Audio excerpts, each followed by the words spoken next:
Okay. Sorry, Slade's landing. Hopefully the volume is good. Might need to hear it down or something.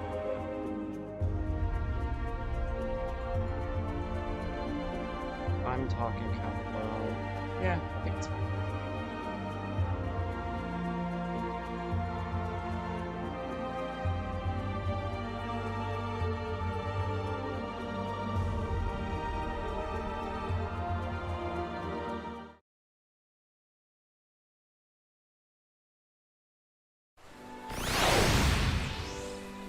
All right. So,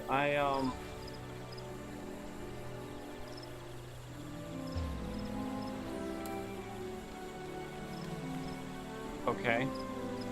Totally forgot I had that. Oh, the Santa outfit is, yes, okay. Why did I call it that?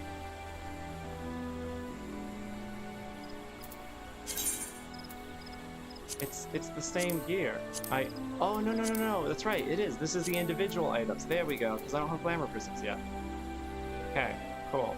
There's my freaking Marauder up there. Cool. Alright, so, getting started with... Let's see this quest I have. Because that's going to get me started on the next thing. And I don't know that I want to do that. I think Baderon can wait. And I will head back to Limsa Laminsa, but it would just be to unlock jobs. Pop around this.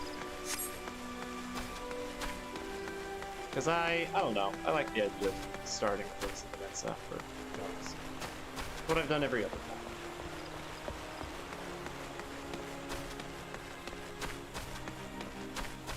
So I started as Marauder. So I think next I pick up another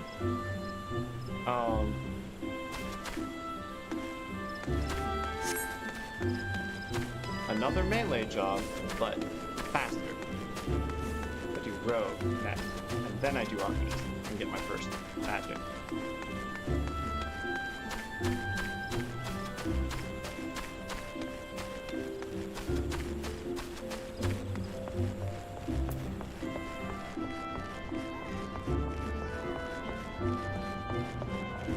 I hope I'm not forgetting anything to do here.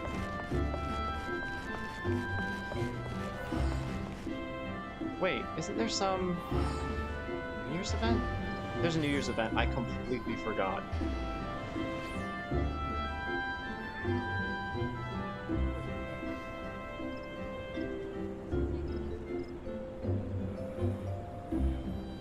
Yeah, Heaven's Turn.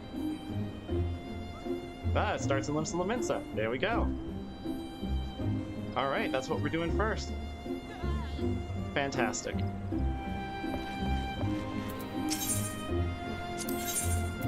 That'll be great.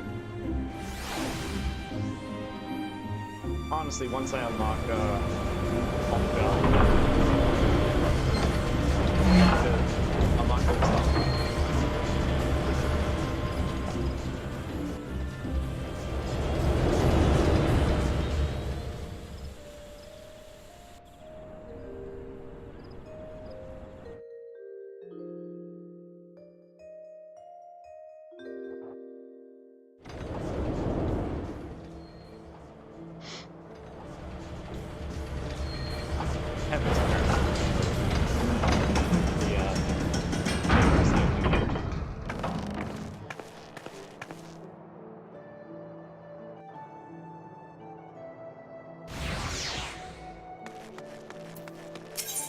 Up to the Drowning Witch. Sorry, Baderon. You'll just have to keep waiting for it is gonna be like in-game over a month, probably.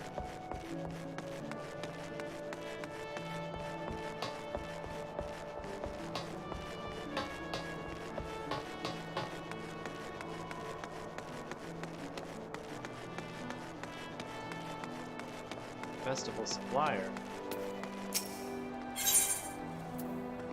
Zoni. Sure. Advent cakes.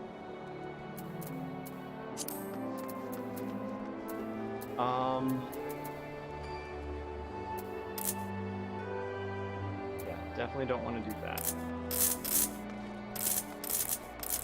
I could do like 20.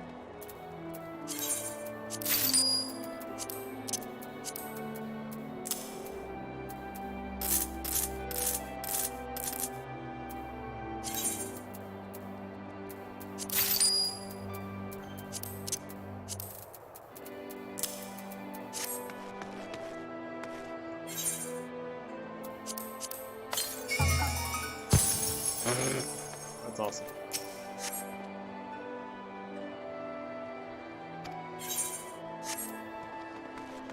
You want? No. Let's do that. Good morrow to you, my lady. I am the Ryu Doshin, a member of a Far Eastern delegation come to share our traditions of Heaven's Turn with the good people of Eorzea. If there is aught you would know of this year's celebration, you need only ask. What do you do here? At the turning of the year, a small delegation of our people will journey to Eorzea to celebrate the coming of Heaven's Turn, and in so doing, strengthen the bonds of friendship between Eorzea and the Far East. This year, our leader, the Ryu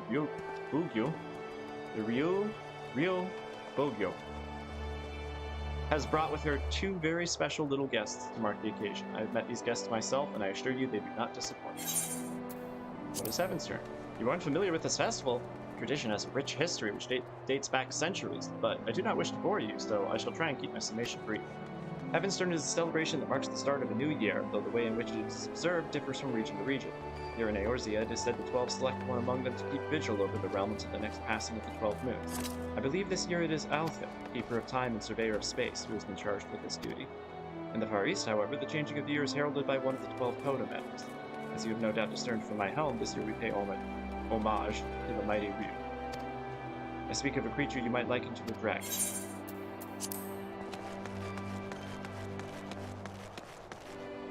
I take it is Year of the Dragon.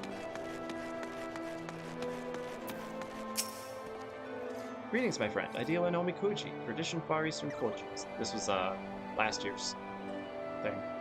Would you care to draw one? Omikuji date back thousands of years. 'Tis said the 12 beasts of Far Eastern legend, known locally as messengers of the divine, once appeared before a monk in his dreams and imparted to him 12 divine revelations each. Believing the vast wisdom bestowed upon him was not his alone to keep, the monk compiled each of the 12 revelations from the 12 beasts into fortunes, 144 all told, and then began a journey to spread this knowledge to others for the benefit of all. That's 24. So I guess each drawer has 6. As he traveled the land, word of the fortunes spread far and wide throughout the Far East. That, my friend, is how Omikuji came to be. I am but a man who, over the course of many winters, has come to find himself enthralled by the mysteries surrounding the number 12, the 12 beasts of the Far East, the 12 deities of Eorzea, and the 12 surnames of Viera males. Do you not find your own curiosity piqued by how the number appears in myriad cultures around the star? I cannot help but wonder if there's some connection we have yet to discover. It was during my journey to uncover this mystery that I discovered the Omikuji, and it is the Omikuji which have led me to where I stand today. Ah, but forgive me, I have yet to tell you my name. It is Tayaki at present. Though we Viera have chosen to venture from our homeland or prone to changing our names on a whim, I'm a rather unusual case. I switch between 12 different names depending on the outlook of my fortune. That's pretty cool. You may draw as many as you like, but know that you must pay a fee of 100 gil per draw. Very good, I shall be happy to oblige.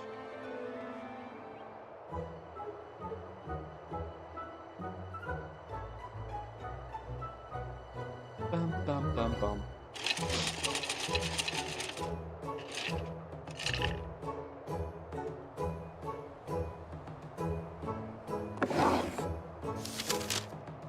The case tells me which drawer to open.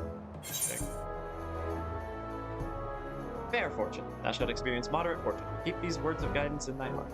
Place thyself in fate's hand, and thou wilt surely grow.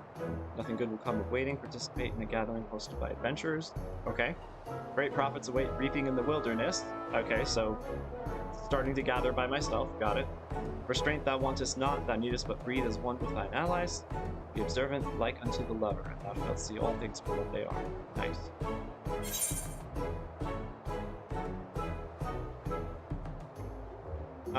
Yeah. I was like, I could save it, but nah. I mean, it's recorded in the video anyway, so. How did you fare? Whether it was the desired result or otherwise, I pray the words imparted by the fortune serve to guide you for coming days.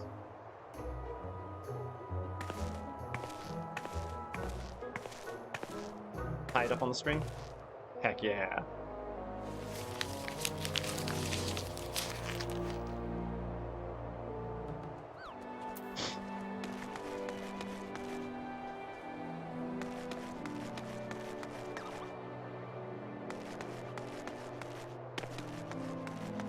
There isn't really a good path up to this thunderstorm thing, is there? Alright, walking across the grass. Yeah, almost there. Those little chocobo chicks are so funny. Well met, friend, and welcome to our festivities. I am known in my homeland of Ingashi as the Ryu Metsuke, and it is my delegation's solemn charge to share our heaven-stern custom with the peoples of Eorzea, that we might join hands in revelry. Although Heavenstern is observed in both our lands to mark the coming of New Year, there is a difference between our traditions. Here in Eorzea, a deity is chosen from among the 12 to preside over the heavens, while in the Far East we honor one of the 12 noble beasts. And this year, that beast is the mighty Ryu, a creature you Eorzeans might liken to a dragon. Now, in order to liven up the festivities, we decided to have a pair of housebird hatchlings, or should I say chocobo chicks, serve as mascots. They call them housebirds. I don't think I knew that. Winsomely dressed in draconic attire, we were certain they would delight all who laid eyes upon them. However, when the Ryo Bugyo, the leader of our delegation, presented one of the chicks to a crowd, the reception was disappointingly muted. We know not where we erred. I say, you are an adventurer, are you not? In the course of dispensing aid, you must have acquired some insight into the people's interests. Loath though I am to impose, will you not help us to identify our plan's failings? In so doing, we may yet find a way to win over the locals with our mascots. You have my thanks. To begin, I ask that you seek out the Ryo Bugyo. For want of passers-by, she decided to wander around this plaza with her hatchling. When you find her, pray ask her for an account of our dilemma. Let's help us find a solution. Hey, nice.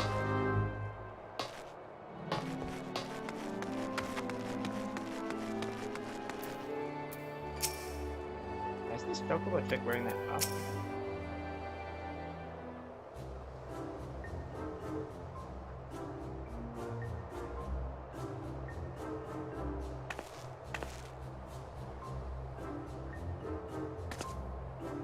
Oh, curious about our delegation too, are you? That is well, for I was just about to introduce our mascot, Ryunosuke, to this young lady.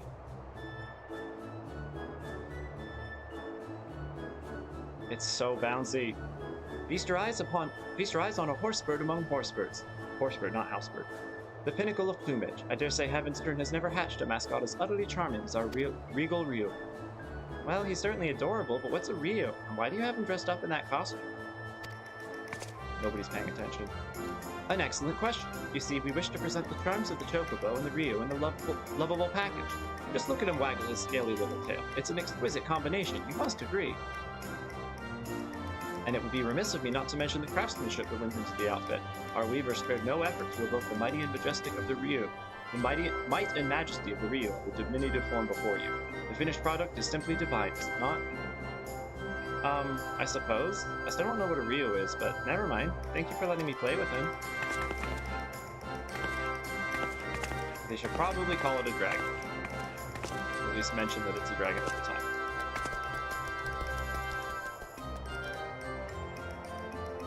Yet again, I failed to convey the virtues of our mascot.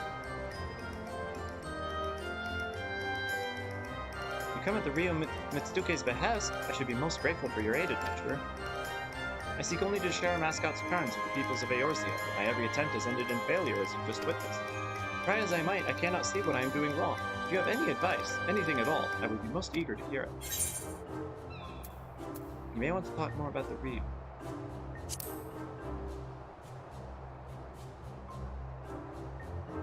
Talk about the Ryu, you say? Rather than tediously explaining tradition, I had hoped to initiate the people through our mascots. You believe this is not enough? It might avail me to speak with that young girl as well. Let her gaze upon Ryonosuke once more, and that's when she realizes it's missing. Yep. Excellent. Oh, 1 second. I was supposed to post this.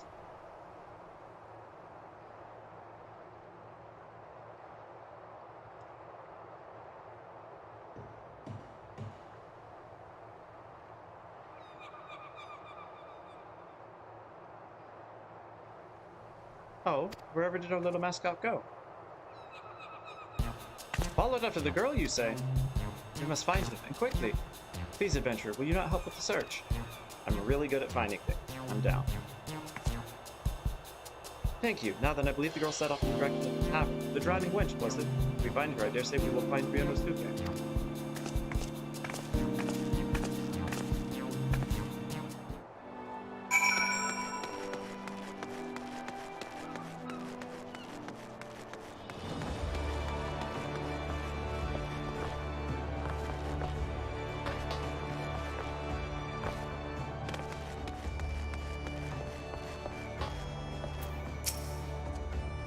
Ah, thank goodness you're here. I've been asking this guardswoman about the girl, but I'm struggling to make myself understood.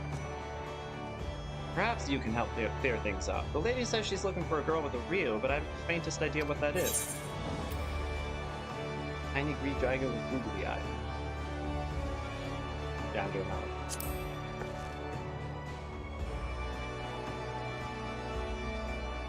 I'm imagining it alright, but I can't say I've ever seen...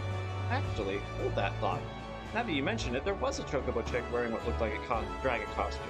If that's your Ryu, then I saw it waddling after a young girl. Afraid I didn't observe where they went, though. Sorry I couldn't be of help. Many thanks for your assistance. In my haste, I had neglected to explain the meaning of the word Ryu. As the Ryonosuke told me, the creature doesn't exist in Eorzea. If I had begun by clarifying that it's similar to a dragon, I could have avoided the Oh, I dare say I now know why our mascot has so struggled to win over the masses. I shall speak with this guardswoman a little more in case she has odd odds of note to share. Once I'm finished, I plan to scour the upper deck. In the meantime, might I trouble you to search the lower deck? Once we have finished, let us reconvene at Bulwark Hall. We learned the names of the various locations here pretty well.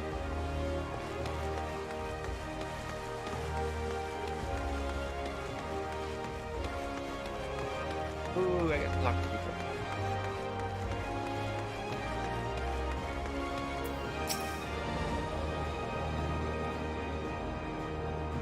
A young lass and a chocobo chick. Spied them walking past the aetherically, though I couldn't say where they went from there.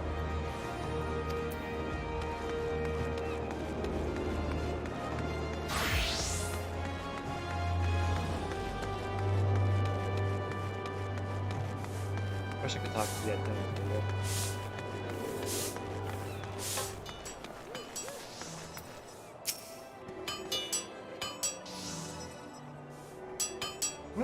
Hi, I know the lass you're after. Sybil's her name. She's the daughter of a fellow merchant, a good friend of mine, in fact. You'd be hard-pressed to find a happier father and daughter. They go fishing at the river together all the time, they do. But he'll soon set sail for faraway lands, I'm told. Sybil's worried sick, for good reason. The ocean's a fickle mistress, and even a simple voyage could cost a man his life. Depressing, dude. Any road, she came through here earlier, but I'm afraid I couldn't say where she is now. Perhaps someone else can help her there. Pardon me. My nose is itching.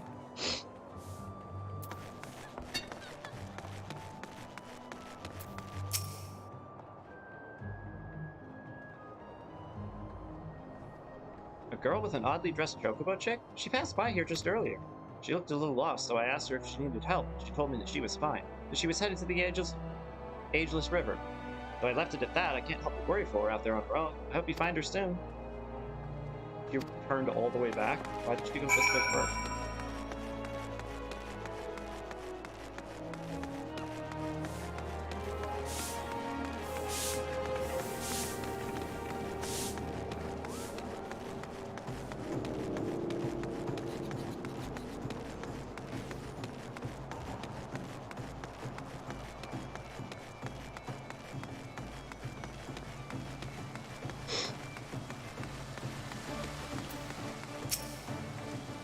There you are. By your triumphant expression, dare I hope you learned something of the little girl and their mascot?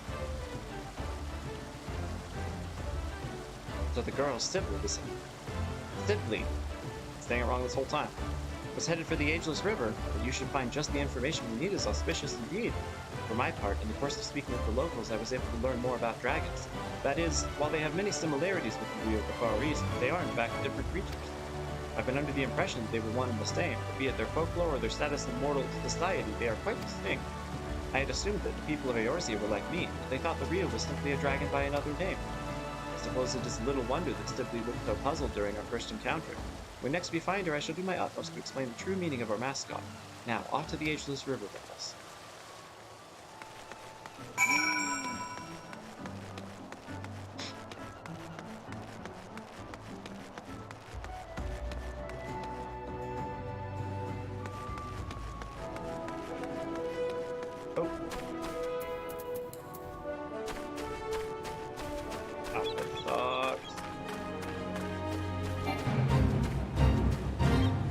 It's the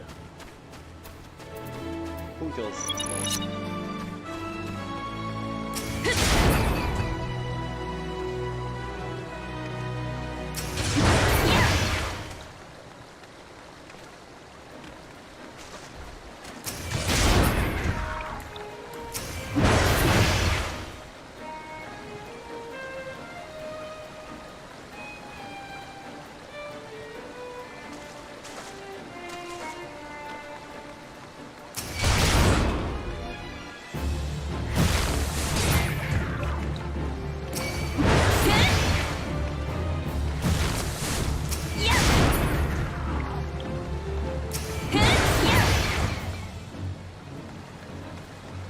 Really nice being able to color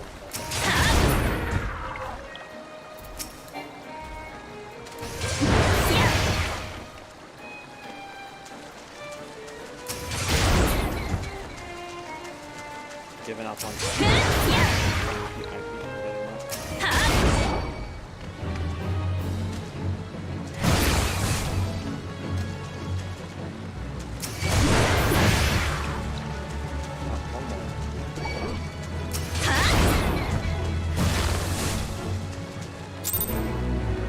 Yay! Sorry to keep interrupting your fishing, dude. You're out here all the time. Run into a bush.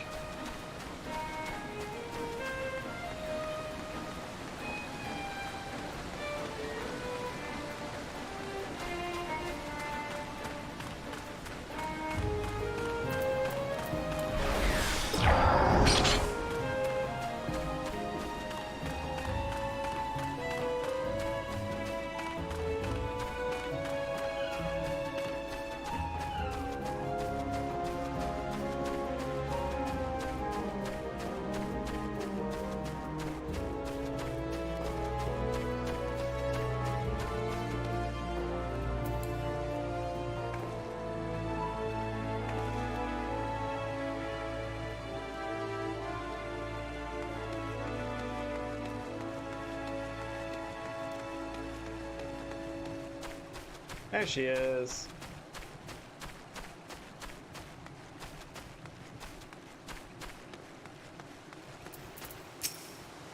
Wow.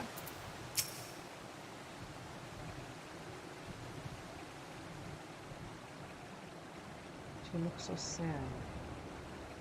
I wish you didn't have to go, Papa. Huh? You're the adventurer from before. What are you doing here? Oh, thank the kami we found you, Sid. And the lady in the fancy helmet, too. How did you know my name? Well. Spooky story. Oh, I see. I'm sorry to cause you both trouble. I just wanted to visit my papa's favorite fishing spot, but your chocobo chick ended up following me all the way. Well, he's safe with you now. If there's nothing else, I'll be off. Hey, wait a moment. In the course of our searching through Ionosuke, we couldn't help but learn that your father will soon embark upon a voyage, and has left you feeling troubled. I realize we are but strangers, but if you are not averse, will you not talk to us about it? It's alright. my papa, he's heading to Ngashi for trade. I heard that it's a long and dangerous journey, and it made me worried. I wanted to pray to the navigator to keep him safe at sea, but then I found out the land wasn't chosen as heaven's turn, and it made me worry even more. I see. As you say, it isn't the navigator, but the keeper who presides over the heavens this year. But if it's not the navigator, I thought I could at least pray to a god from the Far East. That's why I went to talk to you. So that is the way of it. You came to me hoping to beseech our divinities to protect your father. But in my fervor to showcase our mascot, I failed to lend an ear to your earnest desire. Well, I hear you now, young one, and I shall tell you a tale about the Ryu that will grant you comfort. I just, need to recall a suitable one, something that ideally features the ocean. Wah! Oh, what's gotten into you, little one? Curious what lies that way, are you? It's a place called the Wood Whisper Canyon. Papa told me that waterfalls appear there after the calamity, and they changed the flow of the Nim River. Waterfalls changing the course of the river? I believe I have the perfect tale for you, Sibley. One that will bolster your spirits as your father departs on his journey. Let us head to these waterfalls, that we might veil ourselves with their ambience, whatever. Even Ryunosuke is keen, and we wouldn't want to ignore such a fortuitous omen. This outfit is so bad. I should just dye it. But I can buy the dye cheap. I haven't learned how to dye yet.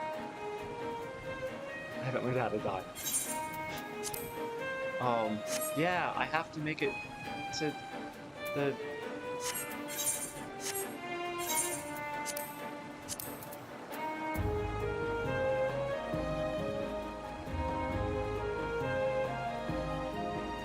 footballs. Whatever this one. Vesper Bay. There we go. I have to make it to Vesper Bay first. Pray that will give me comfort. I wonder what it's about. Quack. Quack. Come, let us head to these waterfalls. They provide the perfect setting for the tale.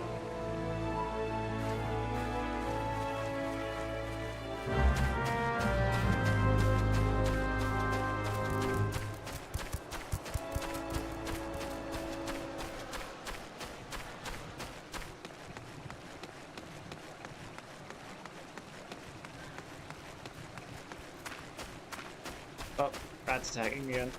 Ugh, pardon.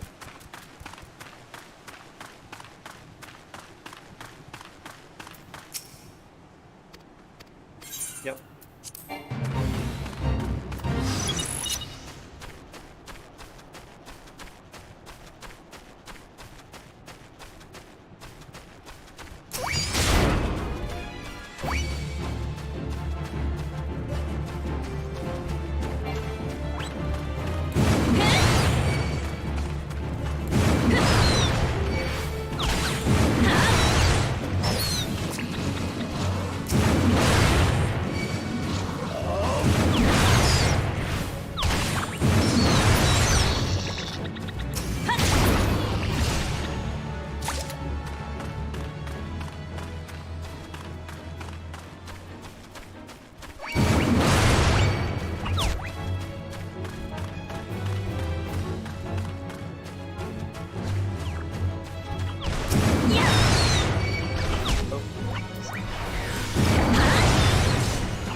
No.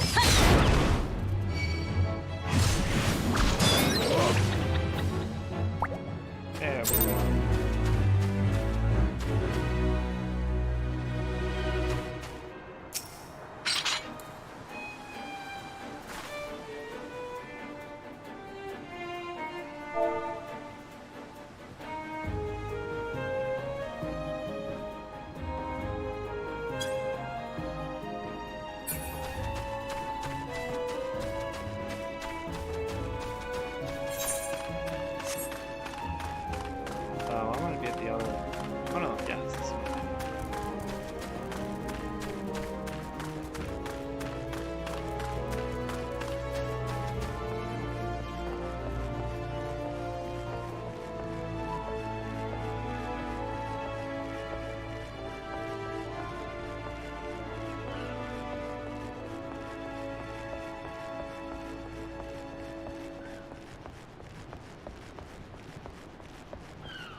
Oh, are you kidding me?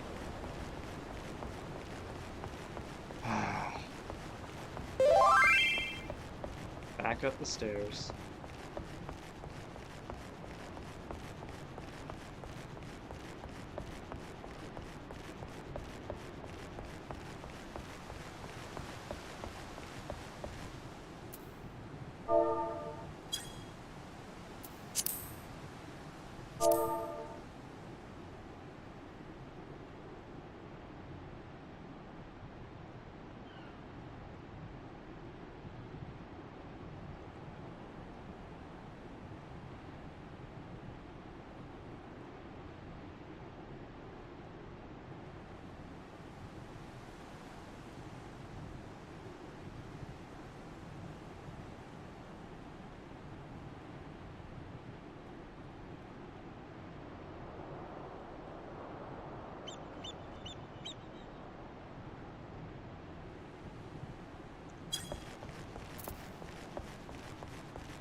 I need a simple message like that I can use as a tongue.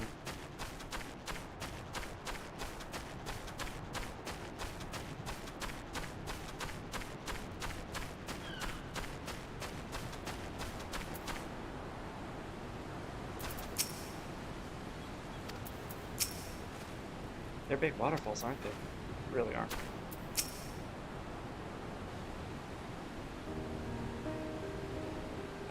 Let us begin. Ryu is a creature that shares many similarities with the dragons of Eorzea, but, as I myself recently discovered, it is in fact a distinct being. Nor is there just one Ryu. Nay, there exist myriad individuals, all of whom have their own tales. And the creature I will speak about is the mighty Siriu, one of the four lords, who legend holds birthed a great waterfall in the far east. Suke is excited about that. That does sound exciting, doesn't it? In the region of Yangtze flows the One River, and its plentiful waters nourish nearby lands. In ages past, it is said Siriu drank so deeply of the river that he altered its very course, and in so doing gave rise to a waterfall, the Dragon's Struggle. While it is not widely known, Siriu was also regarded as a guardian deity who protected people from disasters of water. Disasters like storms and floods? Indeed. Long ago, it was believed that calamities could be quelled by sacrificing a young maiden to a divine beast such as Siriu. And while no written records exist, there is tale of a seaside village that fell in the path of a raging storm. Desperate to calm the heavens, the villagers offered unto Siriu one of their daughters. However, Siriu showed no interest whatsoever in the young girl. To merely know the villagers' plight was enough for him, it seemed, and he turned the course of the storm and spared them untold devastation. A benevolent being is Siriu, who wields his power over water for good. Even now he hears our prayers and protects us and our loved ones from harm. That, my dear, is just one example of the noble beast we celebrate this heaven spring. Together, let us offer a prayer to Siriu and wish your father safe travels and calm. That sounds perfect, miss. Thank you so much. That's adorable. We must thank Ryunosuke as well. Were not for him, I might not have recalled the tale of Siriu.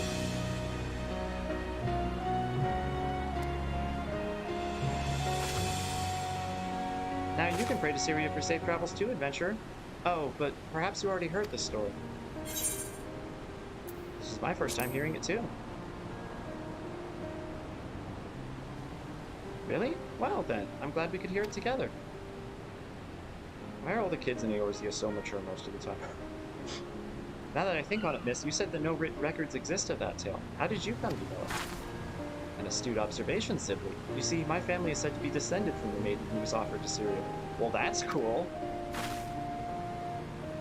As long ago as the event took place, there's no way to confirm the tale's veracity, but if true, then it is by the grace of Siriu that I am here, alive. Thus I have made it my mission to spread the word of his noble path. Looking back, from the time you followed after Sibley, it is as if you have been guiding over me, little one. I may be your caretaker, but it was you who was watching over me. Just like an honest-to-God's Ryu.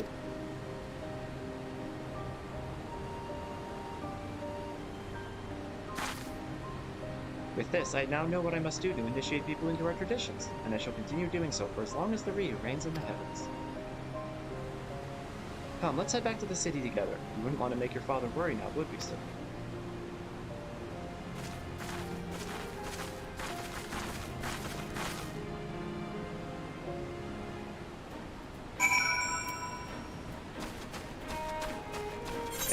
be a trek back.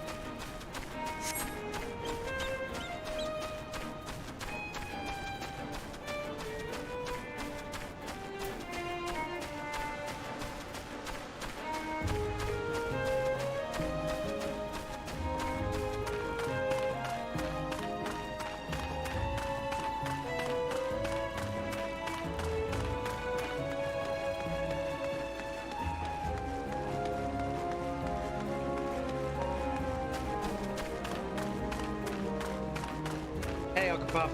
I'm guessing you are, oh man, I have it cut off.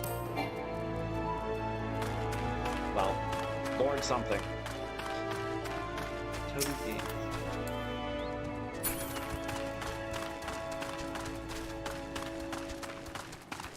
Oh, pass by your dad. Haha, that's awesome. I hope he's enjoying the game. Oh, what do we got?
Lord Chungus, there we go. Awesome!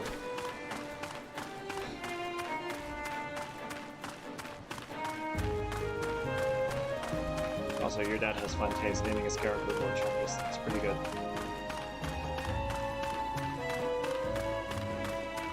Yeah, I'm kind of just getting started. I started this character on a different server, but I was doing it very differently. So I just got started again recently. Journey has begun anew. And she is now ready to start unlocking new jobs. It's going to be great. I'm planning on getting literally every job unlocked as I go through. I gotta head upstairs.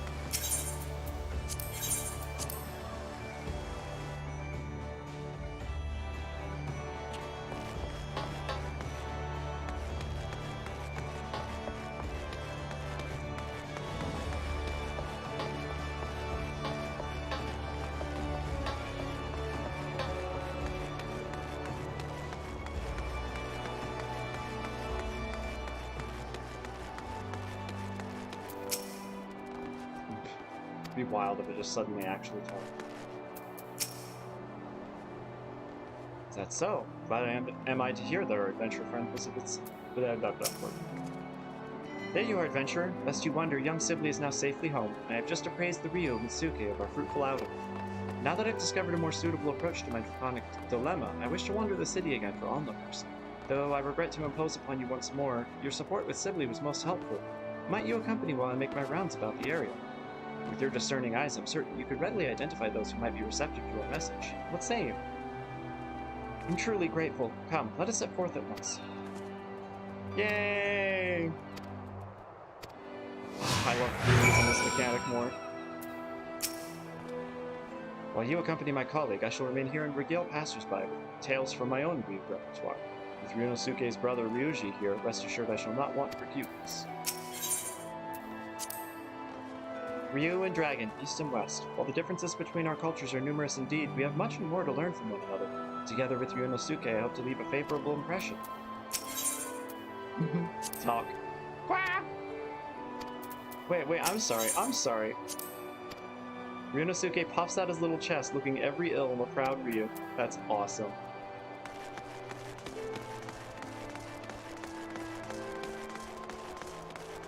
I have look at my map to see if there's places to talk, but I don't have icons on my map. I shall just have to hope that I run into them, if there are any.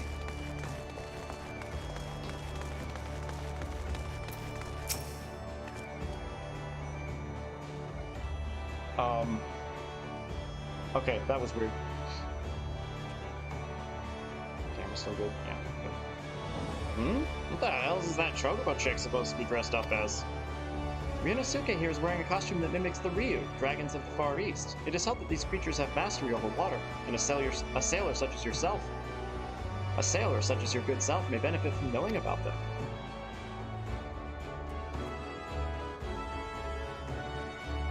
Hey, Projective Borrow, if you're still here, and it's not just a bot, we're not really looking for anything like that at the moment, but appreciate it. Huh, if you ask me, it looks more like a sea serpent. Hold it. It wouldn't have anything to do with that thrice-damned primal Leviathan, would it? I assure you, there's no connection whatsoever. Far from causing disasters with water, Ryu is a benevolent beast that protects us from them. If you're interested in knowing more, I invite you to seek us out at the Aft Castle. Is that right? Still, here in Limsa, we got the Navigator. That's all the protection we need on the high seas. Yes, I understand the people of your nation look to Limlane to favor them with safe voyages. Be that as it may, disasters of water can strike beyond the bounds of the sea, in which case, placing your faith in the Ryu can provide you with added assurance. I suppose it don't hurt to have more friends in high places, as it were. Fine. I'll go see what all this fuss is about. And you brought a friend. Awesome.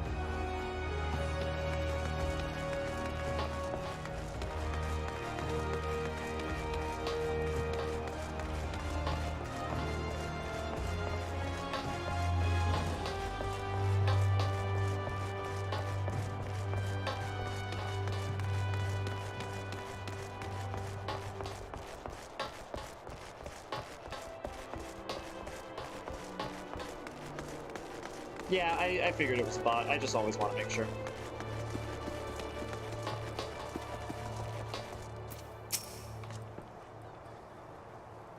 Being so new to... Oh, that's why they're pausing. She's explaining things.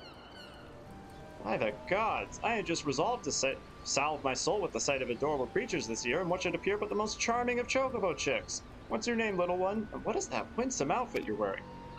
You have a keen eye, sir. This little fellow is Ryunosuke. He is dressed as a Ryu, a dragon of the Far East. By thus attiring Eorzea's favorite beast of burden, we hope to create a symbol of friendship between our lands. Well, now that this adorable form should harbor such splendid symbolism. I'd never heard of this Ryu before, but now I'm keen to know more. In that case, sir, I invite you to seek us out at the Aft Castle on Nod. There we will be glad to answer all your questions. Excellent. We shall head there at once.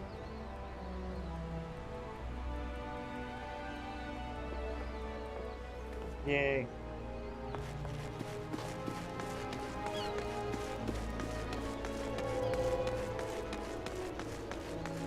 Oops. Yeah, our channel being relatively new, and by new I mostly just mean hasn't done much or gotten much viewership yet.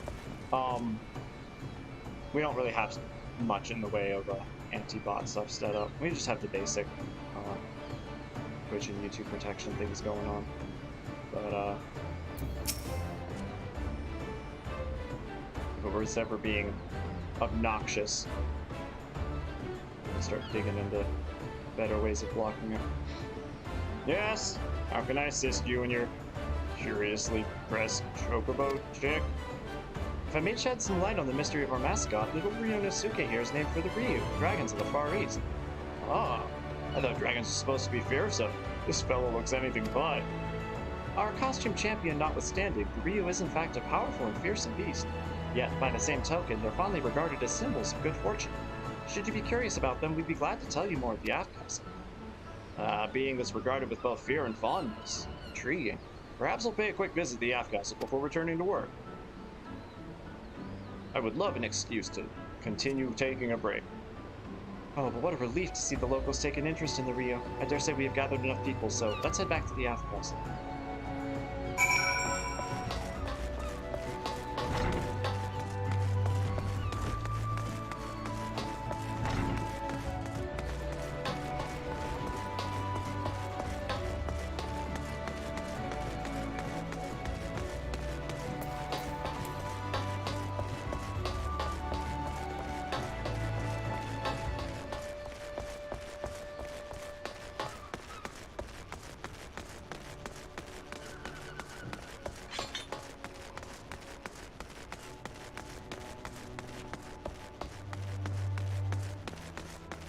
I talk to her now, did she say the same thing? Ah, no. She just updates saying head back.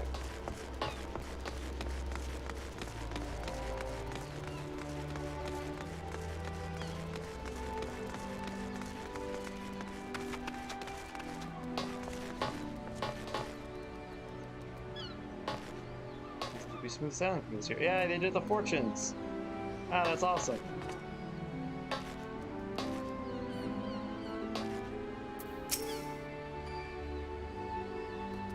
So is it Ryunosuke that comes with us? That would be pretty cool.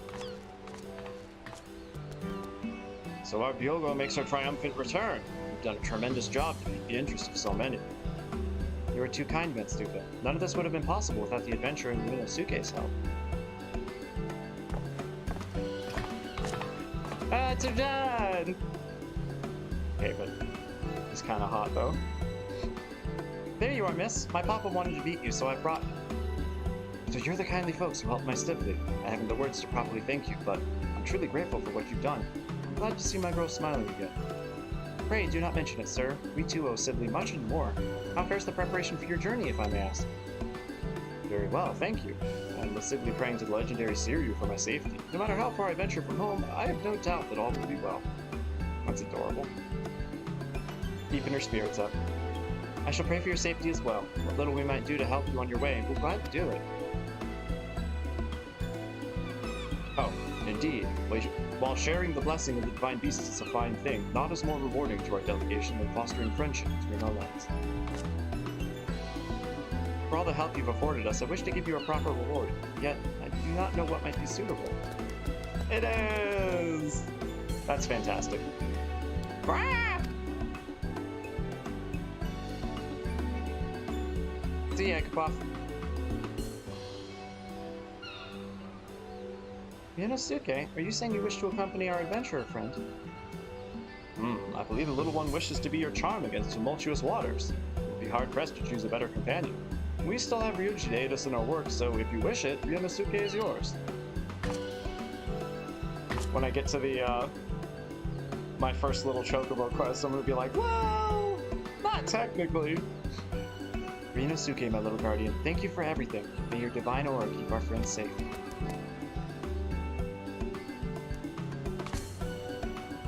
And may you and yours enjoy the rest of the Heaven's Turn season, my friend. Know that wherever the Ryu roars, good fortune shall be upon you.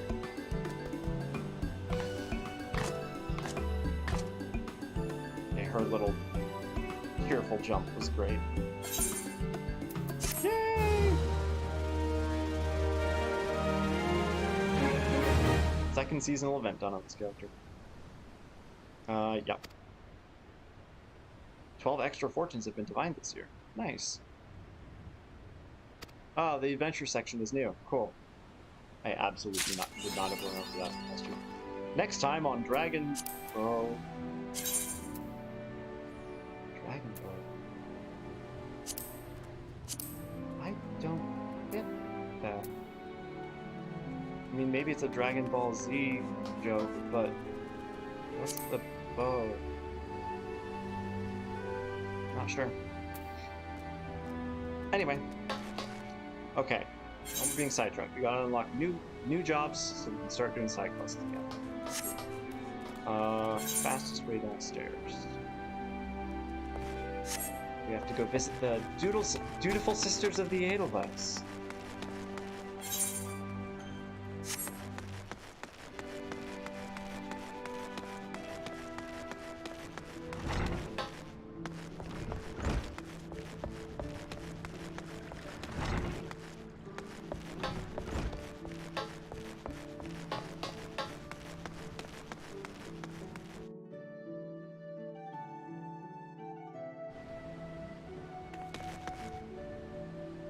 The upper decks lie above. Always here. Happy to tell people that the upper decks lie above.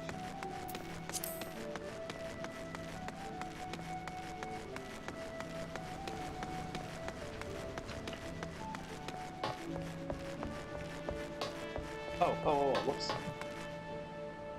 I meant to, summon it. Use it first.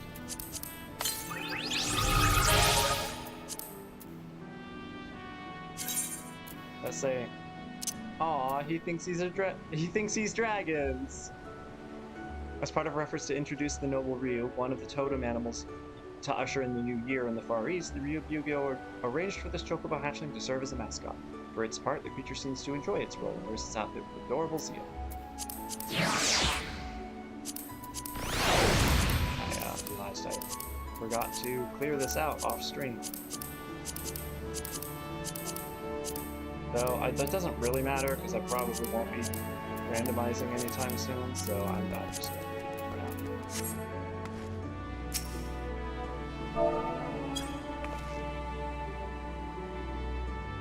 now. Give him a snack.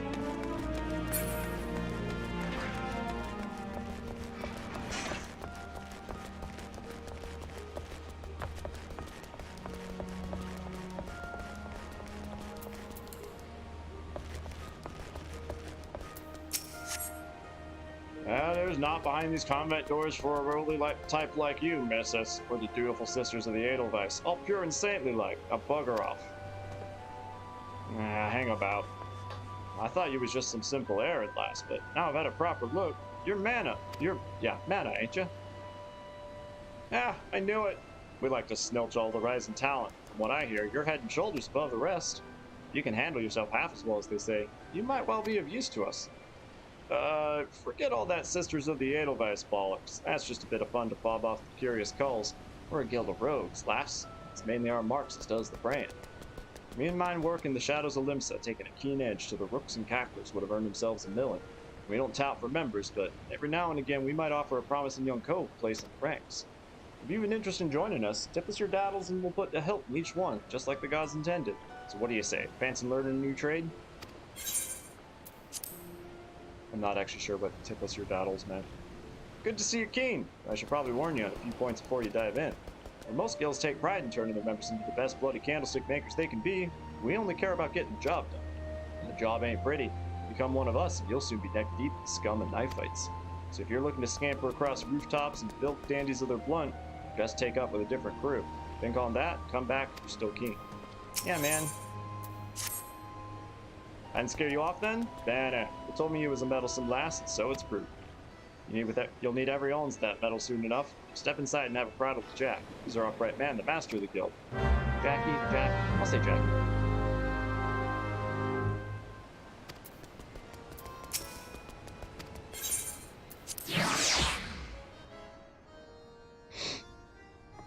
Oh, I forgot to do that. Oh well. So many people interacting with the Rogues Guild right now. Aye, I'm the one they call Jackie, though I'm surprised you heard of me. Perhaps you'd be good enough to tell me your name, along with that of the kind the cove has told you mine. Alright, hopefully I'll be able to keep up with him. I'm mostly good at this. Ah, the famous M'aana! Old Lonnie Left Patch. Let you in, did he? Can't throw a blade for shite, but that one eye don't miss naught when it comes to sizing up a timber mort for the Stalin. Just one thing, you ain't a pirate, are you? Pirate at heart, but no. Well then, it's time you was stalled to the road. Put on your best beat cases and I'll swear you in myself when you're ready. Now, I can fill your waddles with the storied history of our guild, but that's just woods and wind. Most important thing, the only thing we care about is getting the job done. Now, most folk, I'm assuming you're among them, know that not long after Limsa's founded, the city was overrun by a motley collection of pirates and thieves. But as wild as that lot were, it soon became clear they all end up killing each other if they didn't lay down a few rules, an unspoken code of conduct, as it were. 1, you don't bite the purses of your fellow Laminsons. 2, you don't rook a crew out of their spoils. And 3, you don't trade culls like they was chattel. I'll admit the finer points of the code are a mite murky, but most agree on those 3 at least. Now, you might be thinking none of that amounts to a sack of dillberries now the Admiral's outlawed piracy, but the back alleys and black markets where Merle Viv's grip ain't so tight, the code's still alive and well. Just as the law is enforced by the Yellow Jackets, the code is regulated by us rogues. We go where the shadows are darkest, hand out justice to them as break the code. Some rum-soaked cove steals goods from the wrong cull, we steal them back. That's the job, my natty lass. Of course, we don't have to twig when blade work's called for neither. You'll see there's more to our dagger blade than just sticking culls with the pointy end. We'll weaken a mark with poison, fade away and strike in the darkness. Whatever it takes to get the work done. Well, M'aana, what do you say to that? Got the guts to do a rogue's job? Hell yeah! Alright then. First off, we have to get your kit sorted out. The rogue needs to be light on a dew beaters to stay on a marked trail. Your jaw may have to fighting across the deck or weaving through a bog. The last thing you want is a bleeding great battle axe that pokes itself on every rope and post. That's why we stick to daggers. They let you slip through the streets just as easily as they slip through a rook's ribs. Yeah, take these stabbers and let's see how they look on you. Just don't get so excited with new toys that you forget to dress for the role. You'd be surprised at how many colts come back to me in their bloody small clothes.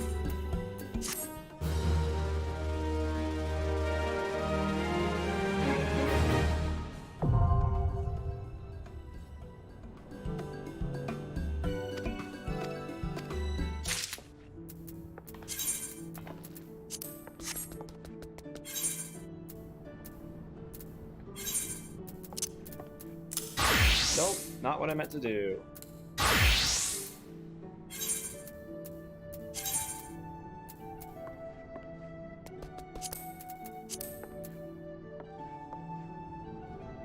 Experience point bonus known as the Armory bonus is added when slaying enemies and participating in fates.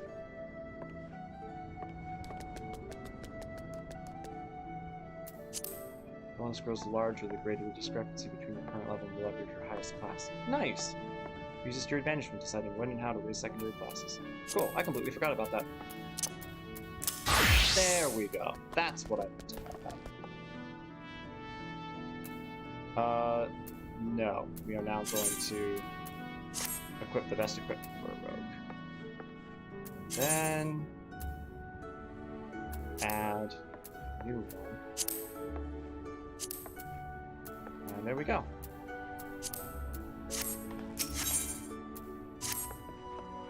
Managed to strap those daggers on without cutting yourself. Well, we're off to a good start, I'd say.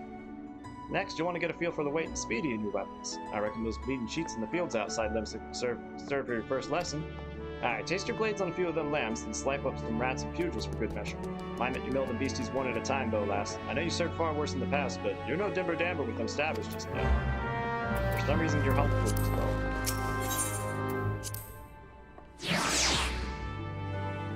Now, this is not the most efficient way to do this, but I thought lambs, wharf rats, pugils. I probably want to head out to Middle Russia. Yeah, because I don't think there's any pugils outside the southern Russia gate. So, yeah, we're gonna go this one.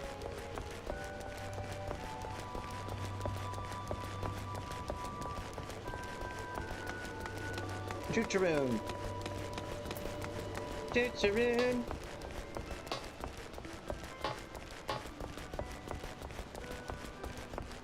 I'll be impressed if anybody gets that reference. Oh, wait, why are they not? Yeah, you gotta show them. Why does it say the Santa hat is... The Santa hat actually gives me defense and magic defense? That's funny. Yeah, I guess I technically have the Santa hat on right now. That's pretty great.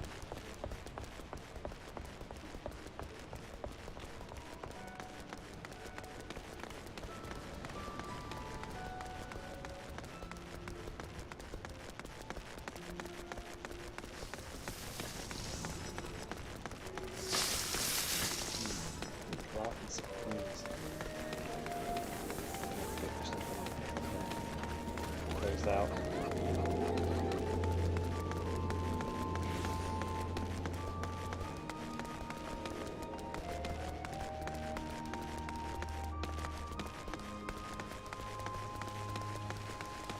Not much. Alright. Looking through what I got up. Oh, I'm sorry. I completely interrupted what I was saying, didn't I? It's not the most efficient way to do this, but I'm going to be doing each job individually, even if I'm going to be swapping around to kill the same things anyway. Oh, I want to...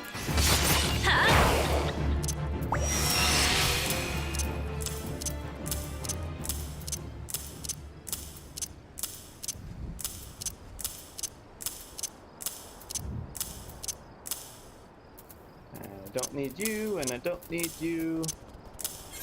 don't have you. Alright. I'm surprised that wasn't enough to level me out.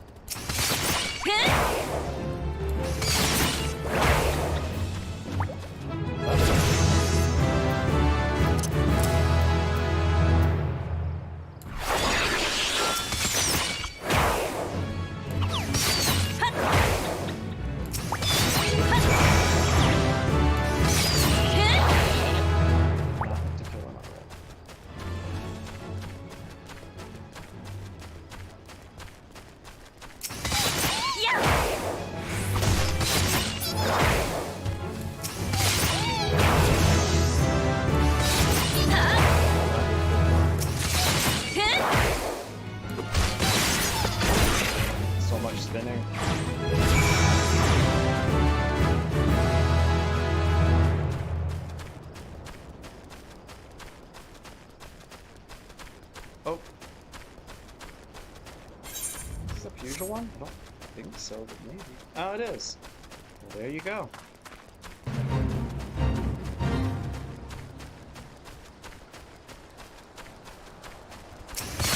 Huh? Level 10 by the time.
Back the same way we...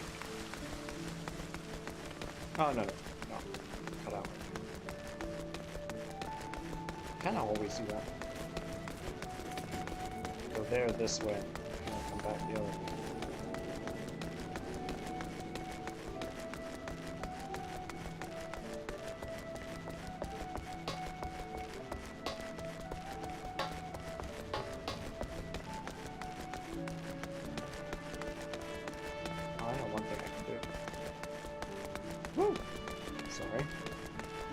That should help frame rate a little bit.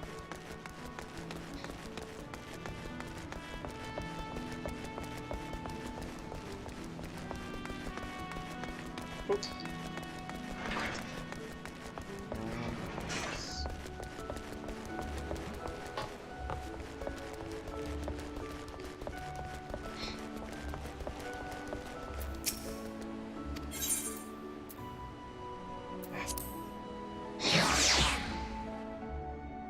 So even though it'll be high enough level for it, the plan is to unlock every job and then go do every level 5 job. Done with your milling, are you? You can never have enough blade practice, lass. In fact, I'll even add a list of marks to your hunting log. Pit yourself against the lot, you'll soon learn some new steps for you dancing with the daggers. You must think of yourself as a dancer, not a bleeding butcher. You only need so much force to ram a short blade into the hilt. Precision and speed, that's how you get the most out of your stabbers. Bulky armor will only have you plodding about like an ungainly arm, so make sure you're wearing gear what lets you move freely as well. Alright, get your blade work up to scratch, M'aana, and I might just have a job for you. Especially considering it's like, I might have a job for you. Come back when you... And then if you talk to him immediately, it really throws off the flow. It really throws off the groove.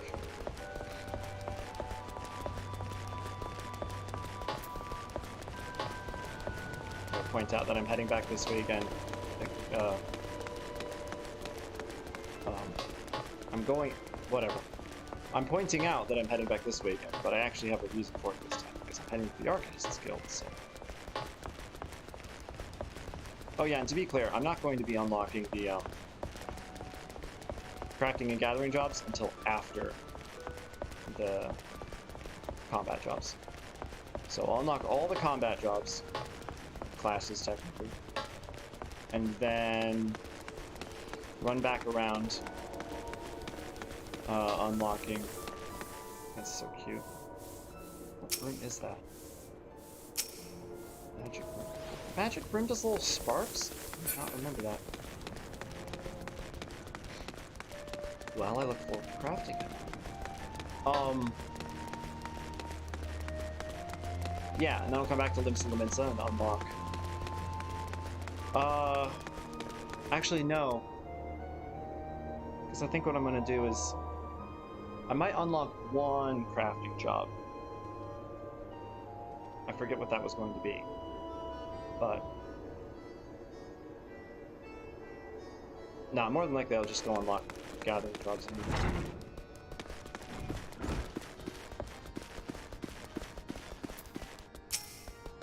Welcome to the Arcanist Guild. It's here that we research and develop the field of Arcanima. Arcanima is the science of employing arcane geometries, intricate patterns that map the unlocked mysteries of existence to draw forth and manipulate the body's etheric energies. Unfortunately, we channel it all through a completely separate thing, but at least the carbuncle is cute. If you prefer an arcane art built on structured thought and precise reasoning, then your discerning intellect may find a home here at our guild. Might you consider enrolling yourself as an initiate? Ah, just as I predicted. Before we go any further, however, let us first feed your appetite for knowledge with a morsel of guild history. The roots of Arcanima can be traced back to the esoteric calculations practiced by the people of the Southern Sea Isles.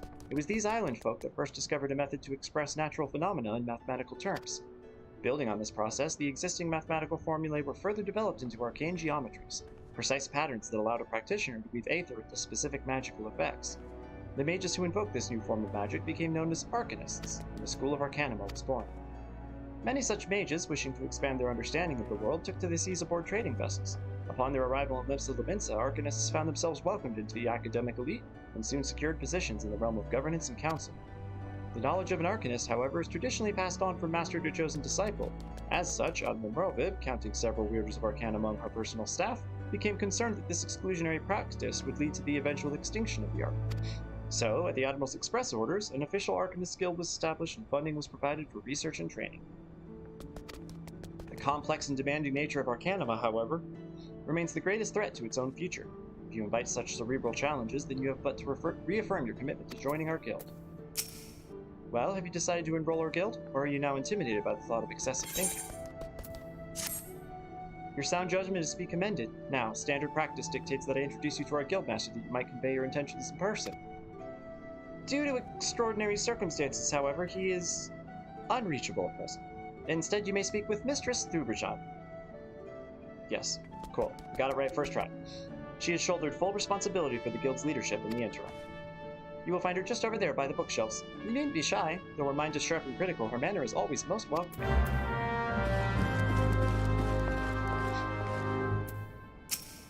Mommy? Yes, I am Thuberjan. Greetings and welcome to the Arcanist's Guild. As Murray has doubtlessly explained, I am serving as acting guildmaster until our wayward leader deigns to return. I assume our capable receptionist also spoke of our art's origins? Allow me, then, to expand upon its nature. Our receptionist told you about the history of the art? Well, let me tell you more history. Arcanima taps into the living energies of aether. The evidence of this is represented most aptly, perhaps, by her ability to manifest the arcane entity Carbuncle, and the manner of magic with which this ethereal ally employs at our command. The core of the discipline, however, is found in the pursuit of definitive solutions to any potential quandary. Even on the field of battle, nay, especially on the field of battle, this principle takes precedence. If one wishes to make certain the question of victory, then one must apply the most effective strategy. An arcanist is measured by her ability to calmly analyze a situation from moment to moment, and respond with the most appropriate spells at hand, i.e. ruin over and over. The study of Arcanima will test your mental faculties to the point of perplexity. Are you prepared to reason your way through predicament after predicament? Hell yeah.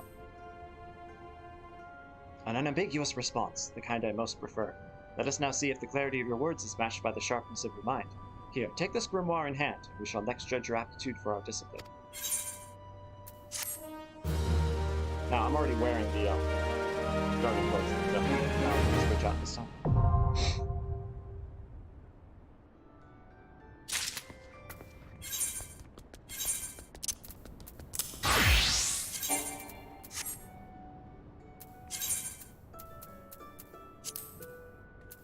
And move it up. Oh. Tank. We'll squish it all up for now, but I'm gonna be spreading this out later. So for the moment, it's tank, melee DPS, magic DPS.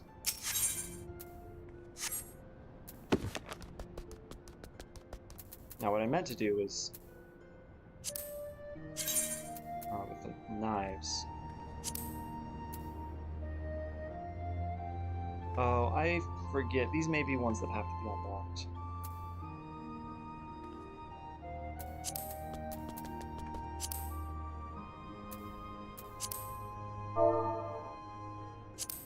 Yeah, it's like Battle Ready and one other one. I don't remember the name of it, but yep, I don't have that, so I'll just have to hold it out. There, hold it out, and then change pose. That's a pretty good pose. Okay, and it's visible. Good. Oh. Issues. It's not gonna have most of these for the longest time, so yeah, we'll clear it all out.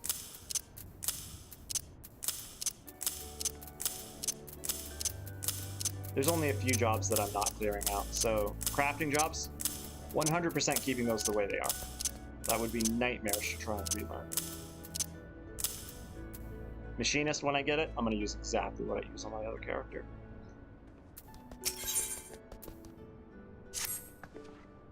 It is a hefty tome, is it not? It is a hefty tome, is it not? I promise you, a grimoire's weight becomes a comforting anchor amidst the shifting seas of battle. A fact you will soon discover. In Lower Lenosha you will find, among others, 3 species of pest: wharf rats, little ladybugs, and Aureliae. I ask that you employ your fledgling skill in Arcanima to eradicate 3 of each type of creature. Leave the city through the Tempest Gate, and you will soon encounter the potential targets in abundance. As long as you remain focused, I do not foresee these opponents causing you or your budding abilities undue difficulty. Once you return from completing this preliminary trial, I will welcome you in as an official member of the Arcanists Guild. May your judgment remain swift and clear. I don't even have Salute, do I? Oh, I do. Okay. Oh. I might add it to my emote bar later.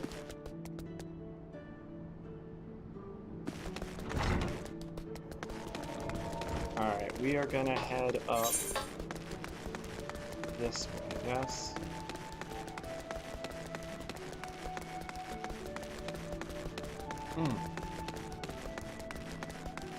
Yeah. This is the fastest way up to the top. To the F castle specifically.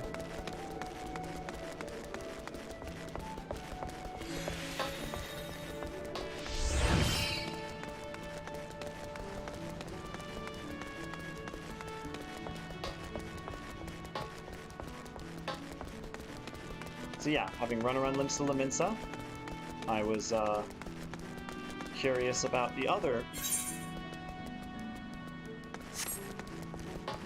ways people were doing combat, and I'd heard about the rogues.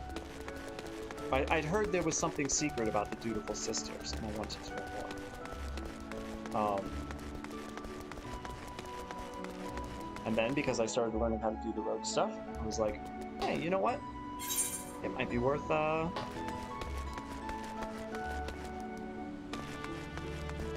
this way.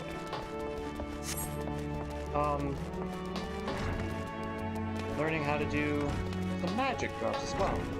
Now, I don't have much personal aether, but for most magic drops, that's not necessarily a problem. For example, with Arcanist, I can rely on the carbuncle a bit more than usual.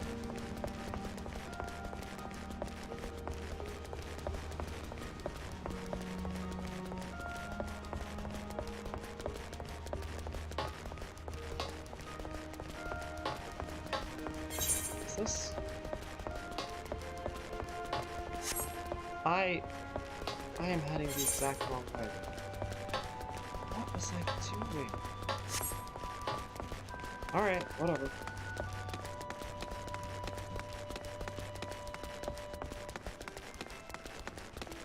Heading to the Marauders Guild, of course. That's so pretty!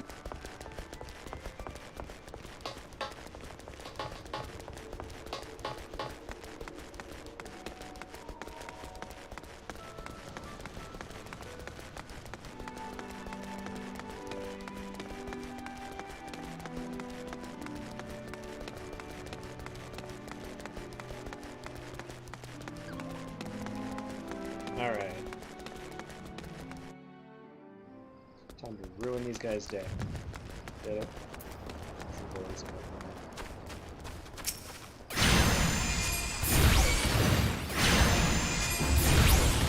Effective strategy number 1.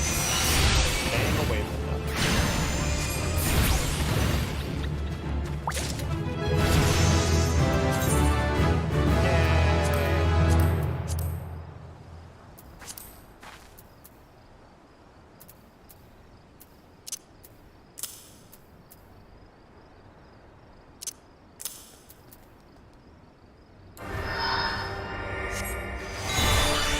You know what? Actually... Oh. Why is it behind...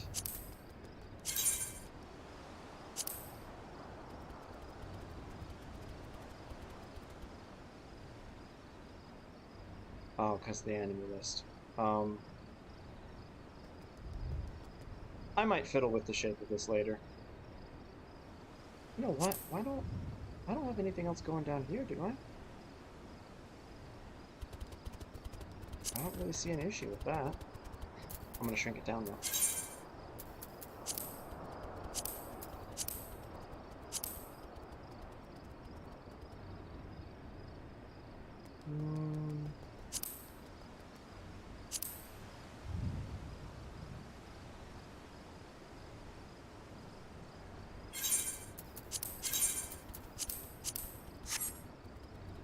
Now, I don't want that plus up here. Why is that?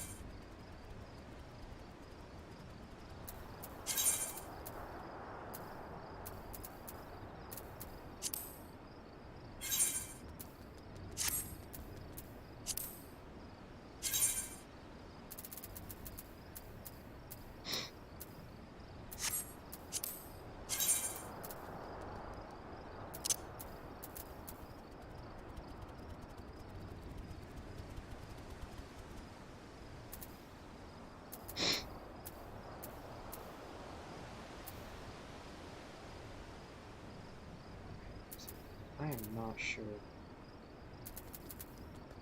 It's been a while since I fiddled with pet hotbar settings. Oh, that would be horrible. No, absolutely. Hotbar 1, the fashion accessories equipped. Oh! I can turn that off.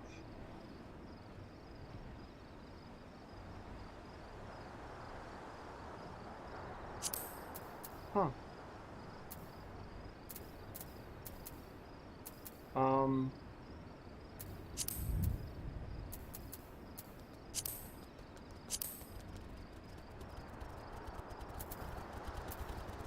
What on earth is the cross hotbar? Oh, shape, I think.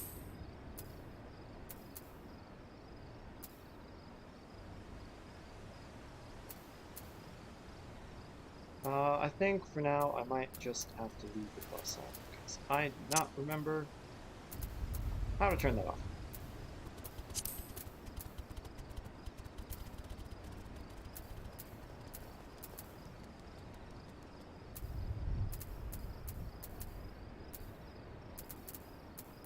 Nope. No, actually, no. One change that. Okay. So I know I technically just summoned it.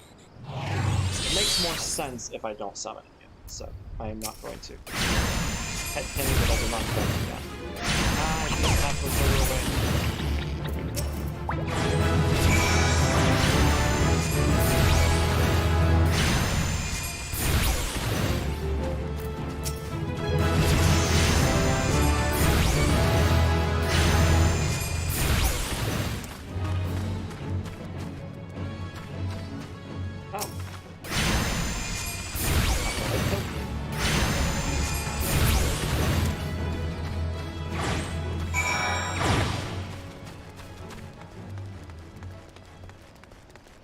Run over to the jellyfish.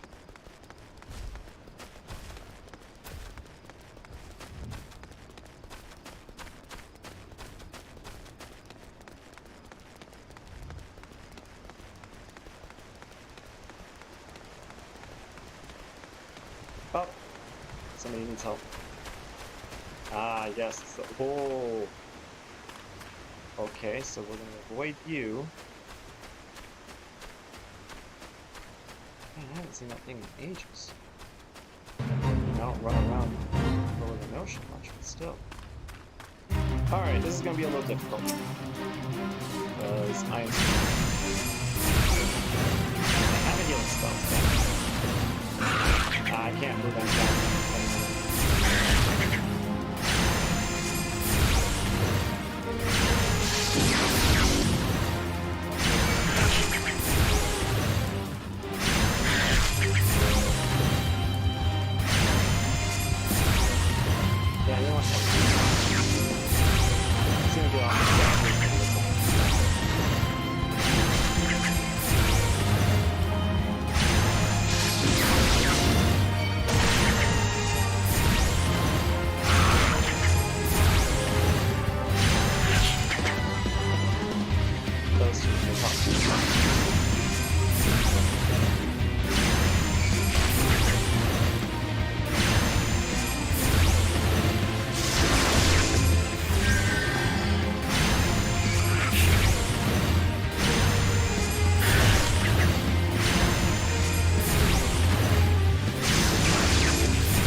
Seems to keep reviving, but yeah, there's only so much you can do about that.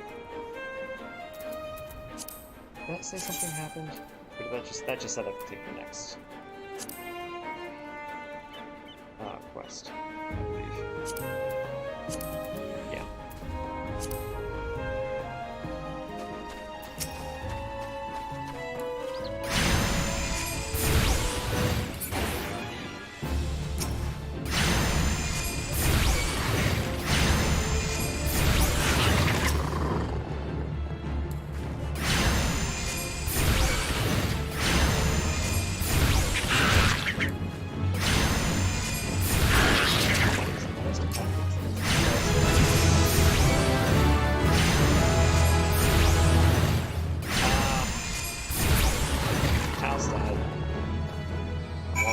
Out of bonuses. Alright, the frustration of keeping Arcanist lined up well. Okay. Aether Charge. Grants Ruby Arcana.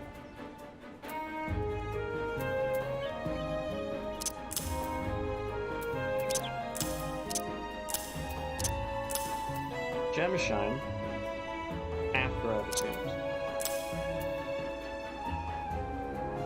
Now that's also an attack.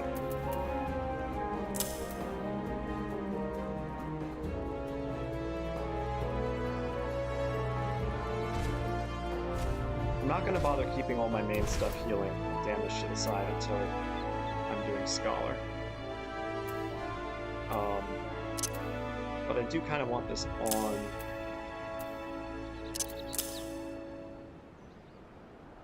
the first row.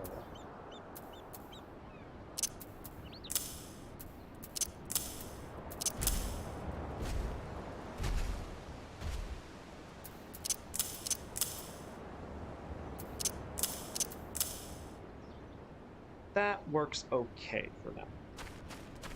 I'm gonna have to change it like immediately once I start unlocking more carbuncle colors.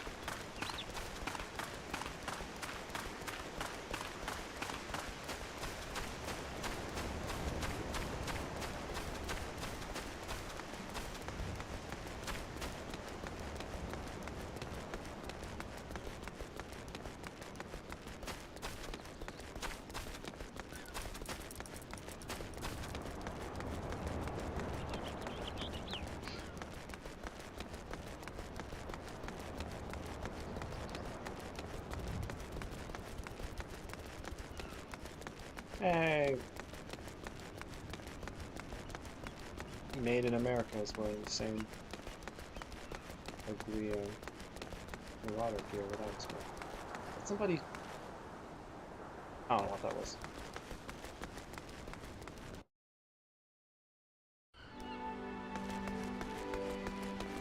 Alright, all the way back to the Arcus Guild. And then we're off to a different city.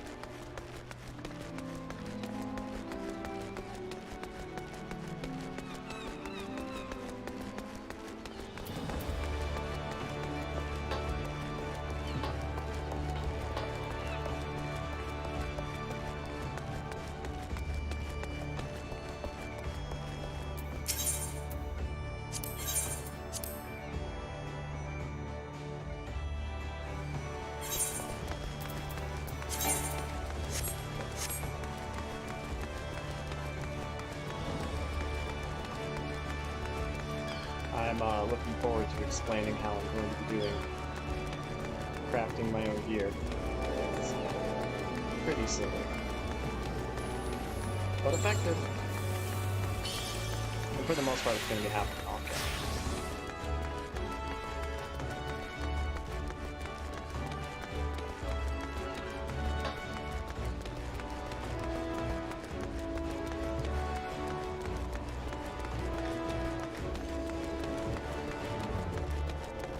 Not the quests, of course.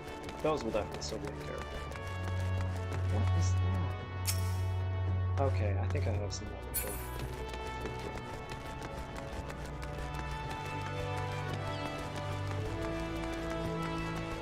That sunlight looks like this feels so nice. Too wintry here right now. I like cool weather. Not cold. I see the creatures beyond the city walls posed you little threat. It is with great pleasure, then, that I formally recognize your initiation into the guild. From this day forth, you may proudly bear the title of Arcanist. Pardon me? I suggest you continue your forays into the wilderness and keep the pages of your grimoire turning. There is no finer teacher than the harsh mistress of experience. And when you feel you can command carbuncle as easily as you might move your own limbs, return to me for further instruction. I will be waiting. Okay, so next time I do stuff with her, Arcanist. Stunning carbuncle for the cough first time. Alright, let's head to Gridani. Let's see, what thematically works best?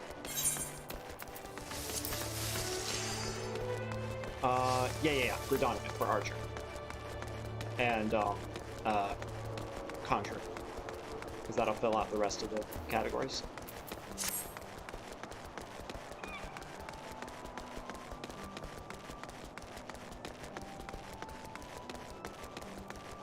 Because,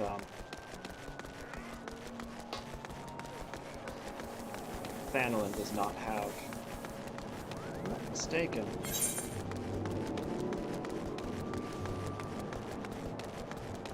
yeah, Thanolin has, Limsa has a tank, a melee DPS, and a magic DPS.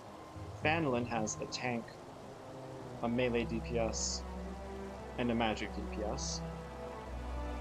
Yep. And then Gridania has a melee DPS, a range DPS, and a healer.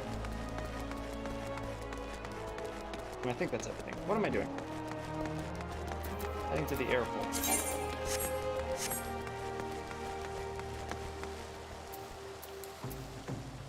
Oh. Yeah, see? I can wear some of the gear I got from Reddit. To the airship landing.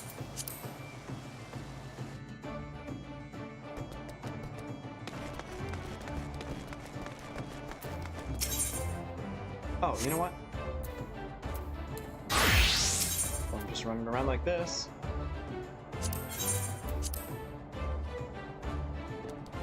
So that's the order I think I plan to do it then. Oh, I can't do your side quests again. Dang it. Technically, I'm on a Marauder job quest, but I'm not counting that right now. So the rule is 1 MSQ, obviously, 1 job quest, and 1 side quest at most. I'm sure there will be exceptions to the rule, but that's the plan. Hey, hopefully I can get some heroes.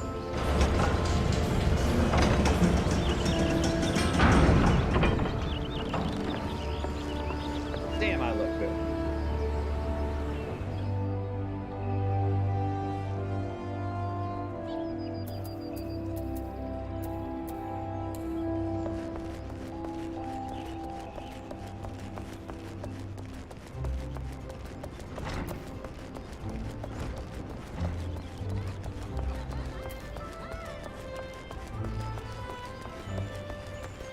You know what? I'm actually going to change that. Oh. Side quest, but it is too high level, yes. Because I am only... I said be paying attention to side quests again, but it is going to be limited by everything except Marauder.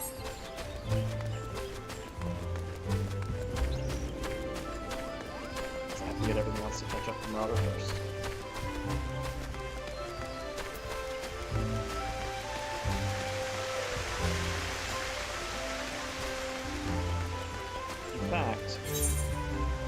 Nah, I'll still keep Marauder up this time. That's fine. I don't expect to actually get much, if any, XP while I'm learning this out, but certainly not going to be good in combat.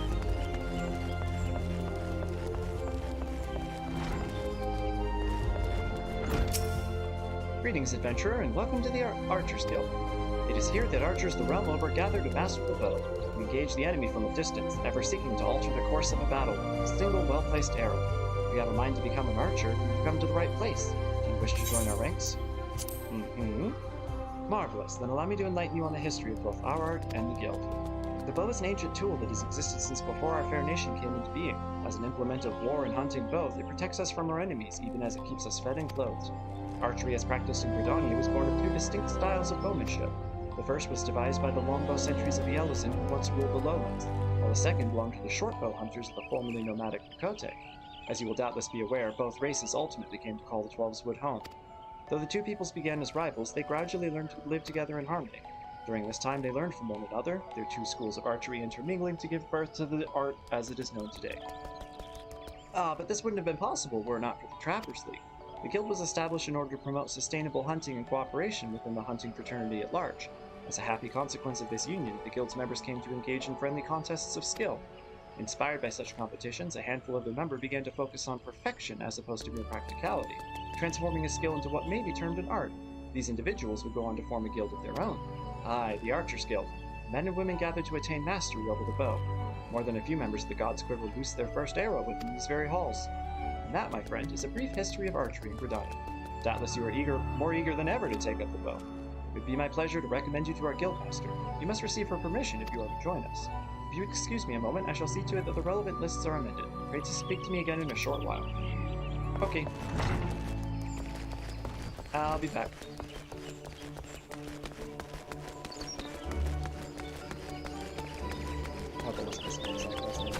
Actually, I think it might have been. get back to the station.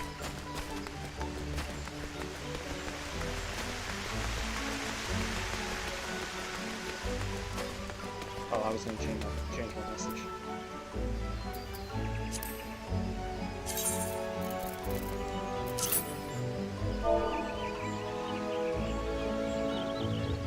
I'll just here.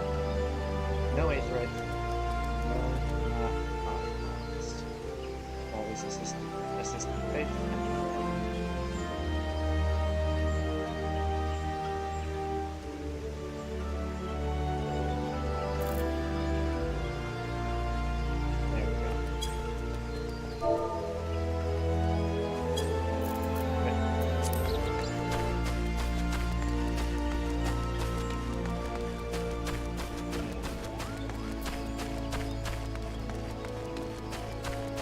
Springle. Pretty good.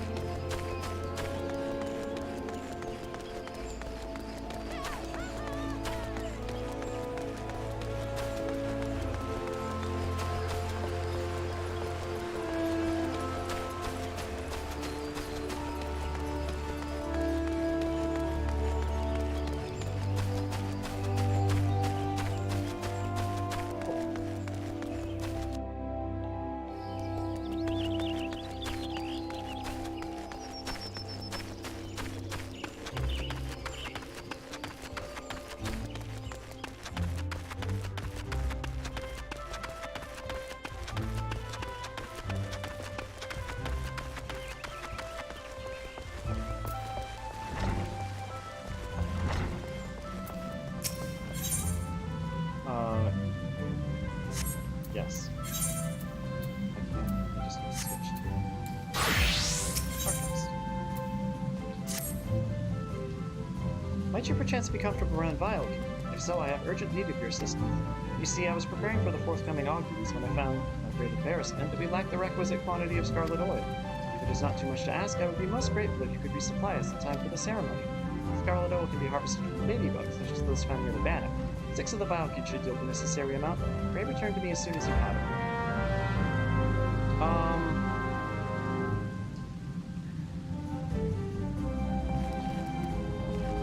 You know what? It's fine.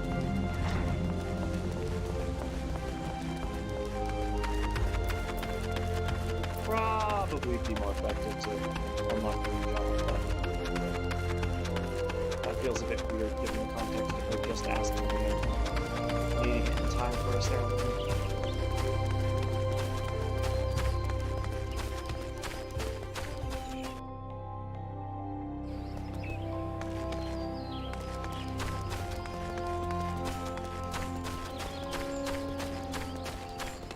Oh, I can't. Well, I have one job I have in this game. Yeah, no.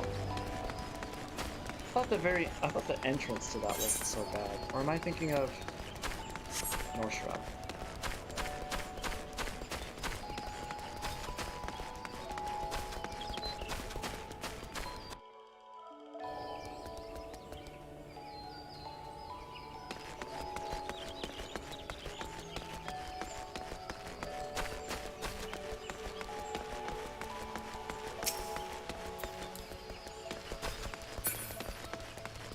Oh, well, one side quest at a time.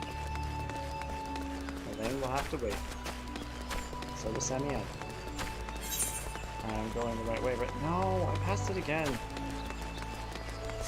Ah.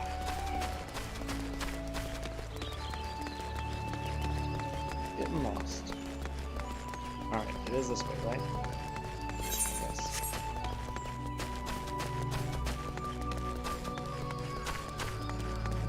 Yeah, it was the North Shroud that took me a while to realize you could, the entrance to it was safe. Hey, buddy! Okay, first... new friend.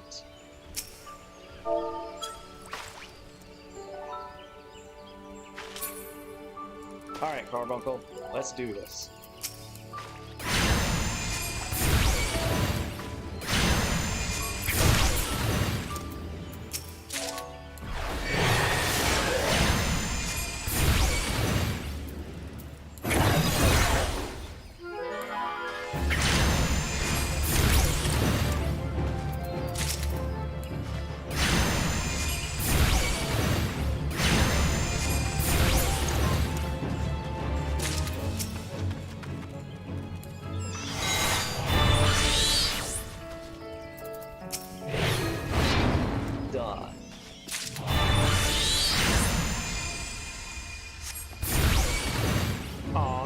can't.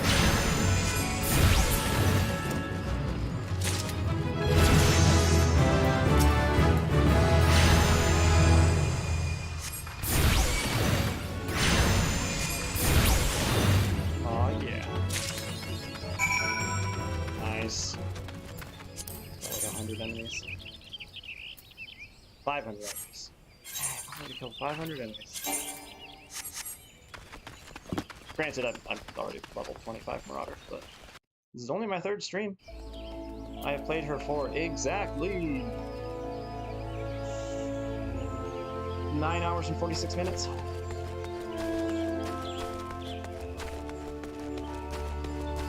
Streams aren't exactly 4 hours, but they're pretty close.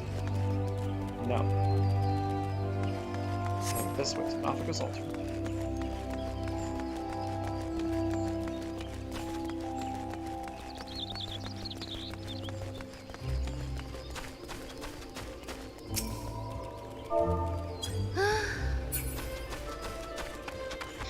Oh, I am a big dum-dum. Here I have not been getting the bonus XP from that. So I get that, the leveling alt jobs bonus, and the rest XP bonus. Ah, you are back! Have you procured the scarlet oil as I requested? A viscous yet odorless secretion taken from the underbelly of a common ladybug. Yes, everything appears to be in order. The ceremony may proceed as planned. I'm grateful to the elementals for delivering me to us. Pray accept this small token of our appreciation. Money! Yeah, okay. At some point I gotta actually sell all that. Well met, adventurer. You're come to Silglade Fane, home of the... Actually, you might just be talking quietly. Well met, adventurer. You're come to Silglade Fane, home of the Conjurers Guild. The Conjurers harness the power of earth, wind, and water with bounded nature, provide you spells of healing and protecting. Ever can we seek noble souls to initiate into our mysteries? Might you be such a soul, come to join the guild? Allow me to provide you with an overview of what it is to be a conjurer. Conjuring is the art of healing and purification. Practitioners harness the power of nature that they might bring about change in the form of spells. Primitive magic such as that once wrought by individuals known as mages, meaning those with the ability to manipulate aether, has existed since the dawn of time. It was not until some 5 centuries ago that conjuring emerged from this faithless agglomeration of spells and charms, an event which led to the founding of Gridania. In those dark days, the elementals would not suffer man's presence in the Twelveswood, forcing our forebears to make their homes beneath the earth, the great subterranean city of Galmora. But their desire to settle in the Twelveswood continued to burn fiercely. Time and again, they sought to curry the elementals' favor. Unlike men and other creatures bound in temples of flesh, the elementals are beings of pure aether. Recognizing this, the mages of Eld reasoned that their talent for etheric manipulation might allow them to commune with these theretofore enigmatic entities. It took 5 long decades, but our forebears finally succeeded. Their reward? The elementals' permission to dwell in the Twelveswood, for it was the nation of Gridania that was born. Since that time, the elementals have taught us to live as one with nature, speaking to all Gridanians through the hearers, those mages who are able to commune with them.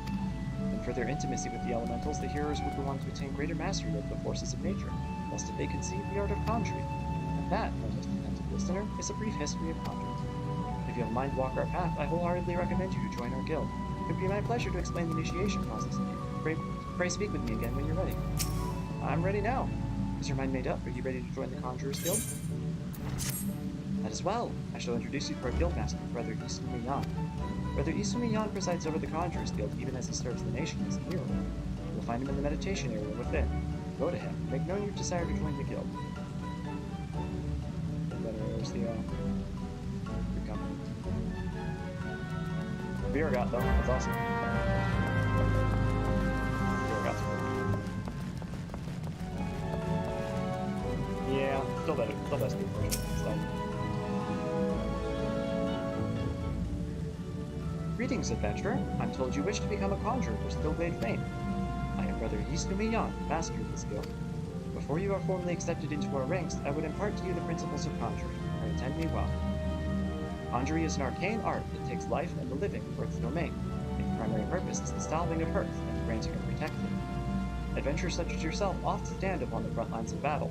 Owing to this, you are like to find yourself in many situations wherein a capacity for healing would be advantageous. Mind you, there is more to conjurer than that. By harnessing the power of earth, wind, and water, conjurers are capable of weaving spells that wreak havoc. In terms of sheer destructive power, conjuring may pale in comparison to thaumaturgy, but its capacity to defend one against aggression more than compensates for this relative shortcut. In mastering healing and purification, not only will we be able to mend wounds and purge afflictions, we'll be able to breathe life back into the fallen. More than simply healers, yet not true dealers of destruction, conjurers realize their full potential when they employ their powers in support of others. This, my dear adventurer, is what it means to be one of us. Mayhap that was too much to grasp upon a single hearing, but worry not, for the meaning of my words will become clear to you in due time. Actually, I'm just worried that I won't be able to use the magic because of my low personal aether pool. You will come to understand that conjuring is not the sole province of the conjurer. Should you wish to walk our path, I must needs ask that you solemnly vow to embrace nature, to heed the will of the elementals and the 12 split alike. Can you make this vow? Yeah. I'm sorry. Hell yeah! I knew your answer ere your lips had parted, yet I am no less pleased to hear it. By the power vested in me, I hereby name you a member of the Conjurers Guild. If you would be so kind as to lend me your hunting log, I shall add to it the names of such creatures as would pose a suitable challenge to a conjurer. To mark this momentous occasion, I present to you this cane. Though it may be old and weathered, it will serve you well as you take your first steps upon the path of the conjurer. Take up your cane, M'aana, and present yourself to me once more. Present myself. I would assign you your first task as Conjurer of Still-Blade Fame. As a conjurer.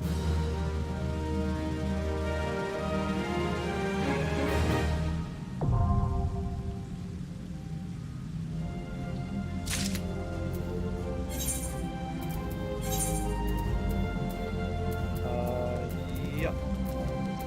This is the easiest way to do it. It's all this block here.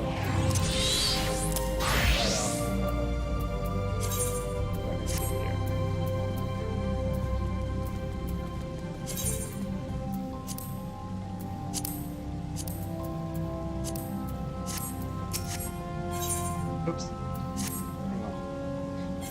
First, it's gotta be visible. Second,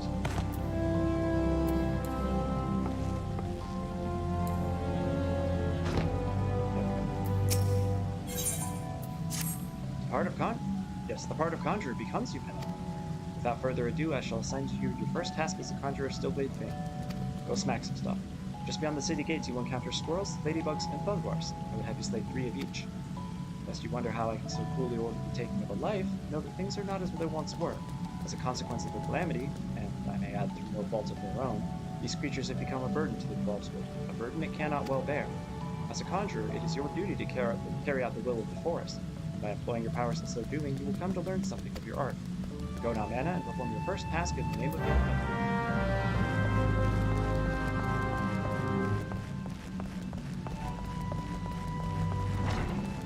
I'm not sure that I want to do North Shroud for this.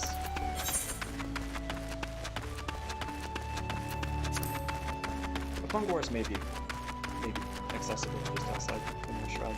Okay. Try that first at the very least.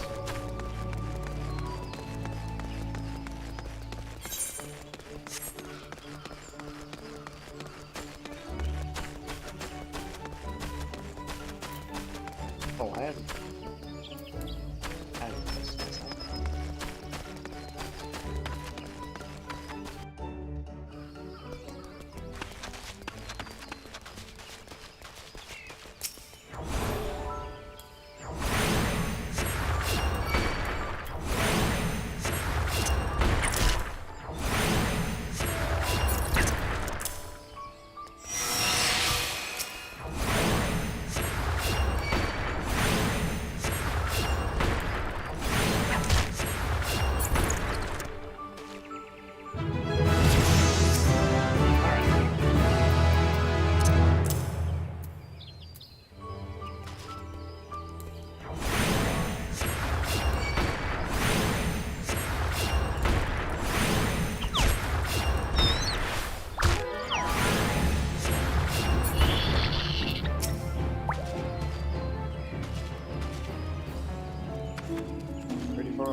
side quest. Level 6. I mean, I can do 6, so yeah.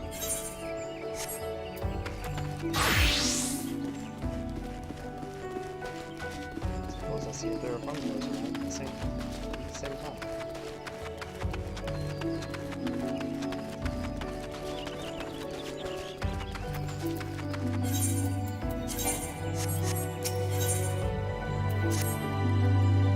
Come to lend a hand, have you? Well then, you're welcome to a task for my seemingly never-ending list. I need you to head west along the road and scrub down 2 of the molestones.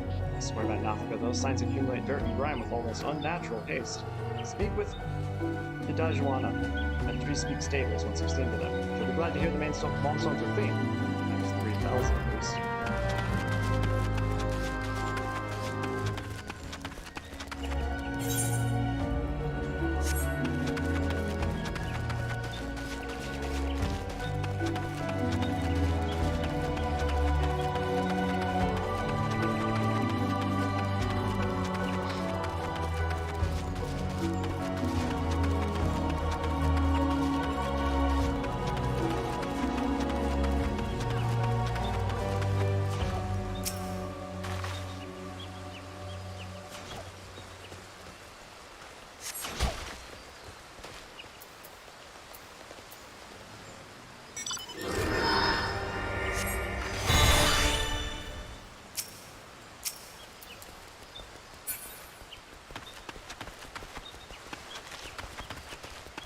Several fates around, but I haven't actually seen them.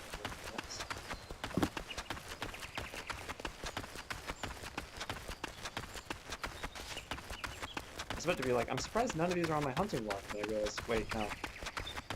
Laminsa jobs don't get Verdanian monsters on the hunting log until a few levels later. Quite a few levels later.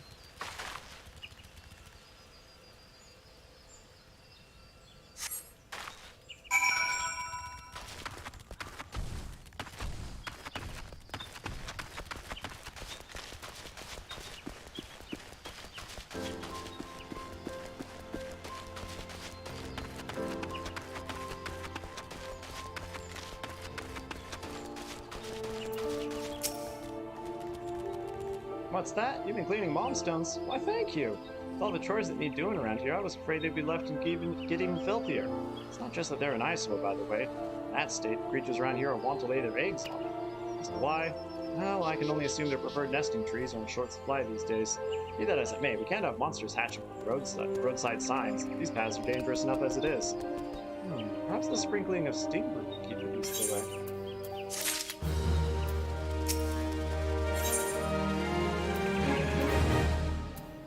Oh, wait. Nope, never mind. Did you hear about the Demeta of Hurst Mill? Apparently Opo Opo's crept into her stores and made off with her Muay beans. Pretty sure our coffee beans. Ordinarily, Opo Opos wouldn't go near them, what with a foul odor and even fouler taste, but food has become scarce of late. No, that's right, I can't remember. A good many of us are glad to be rid of the stench. Still, I can't see Demeta so dispirited. Would you track down those thieving Opo Opos and recover the Muay beans? Until 6 bags were taken, all told. Demeta is well respected by all the women of Hurst Mill, so it would do you well to earn her favor. So be polite, smile, and don't interrupt if she goes off on one of her tangents. Hurst Mill lies just to the north of here. If you like to run into Opo Opos on the way. With luck, you may even come to the bean thieves themselves. Okay, I am not quite heading. Whoops.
filled halfway with the right ingredients.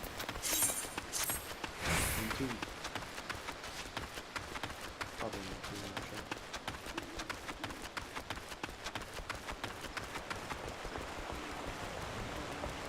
Level 8, I can do that.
Hang on.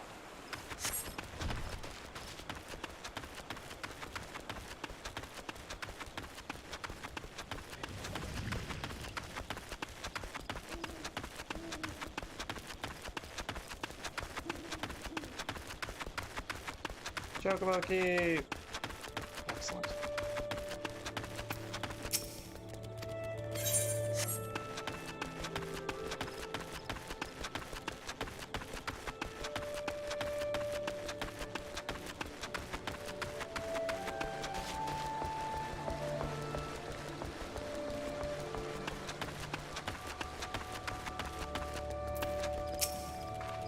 I suppose there's nothing to be done. Is that young lady? You have something for me. Got a bag of beans. My missing bag of moon toy beans. But how? You didn't track down those wretched Opo-Opos, did you? I'd all but given up hope before you arrived, but with these beans, I can make enough moon toy tonic for everyone in Hirschmel. As long as I have enough micro-chew leaflets to flavor it, there should be no complaints. Speaking of which, my son drank unflavored moon toy tonic the other day. One of his friends challenged him to do it. He said, "And do you know what? He drained the whole cup in one great gulp without making so much as a face. He grows stronger and braver by the day. Nay, the very hour. Either that or my secret recipe is rather more delicious than I imagined." Now that I think about it, a good many people have described the taste as unforgettable. Yeah, for a reason.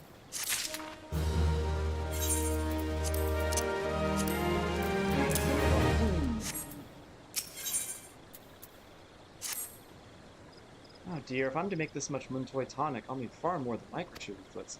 Young lady, would you be so kind as to fetch me 4 I'll need much more. Many more. Whatever.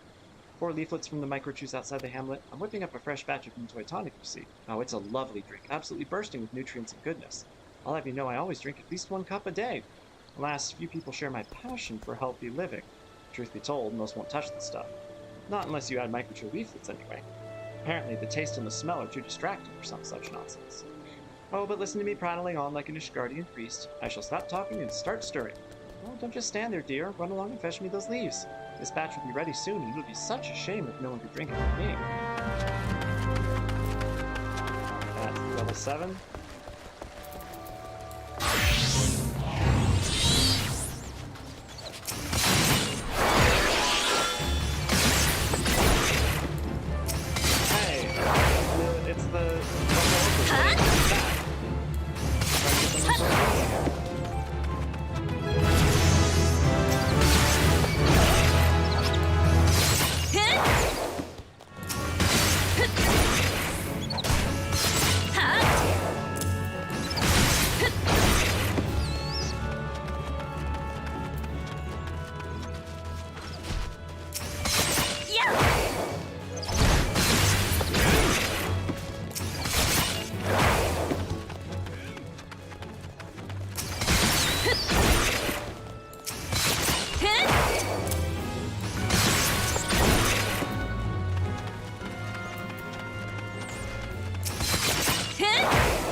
not doing well. Yeah!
That was bad. But we got it.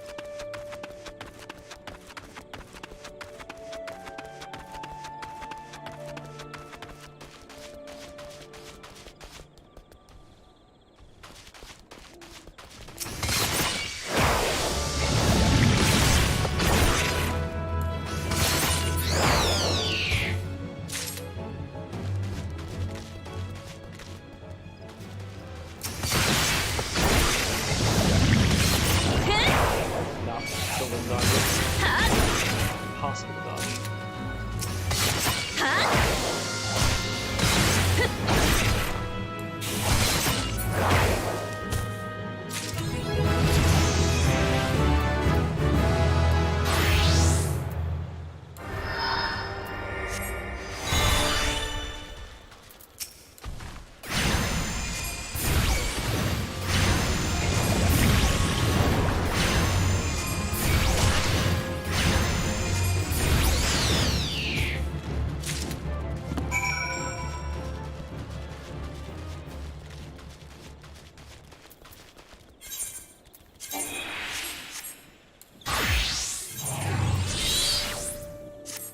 Nice. I mean, it's for the terrible gear, but still. Nice. Okay, that's the stun.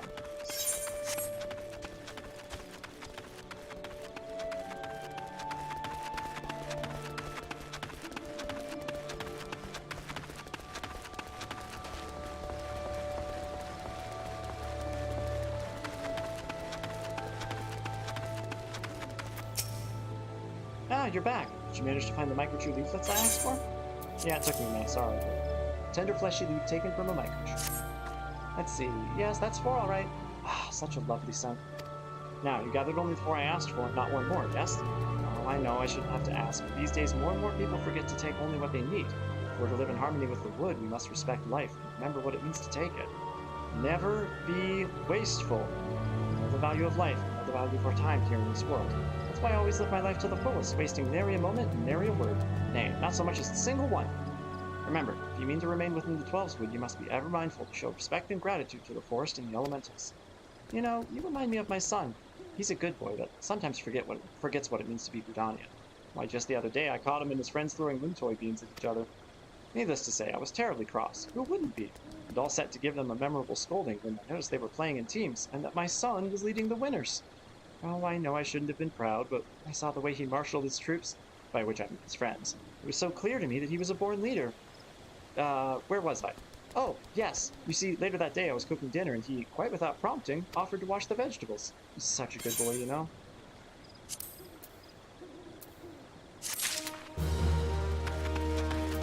But, another second.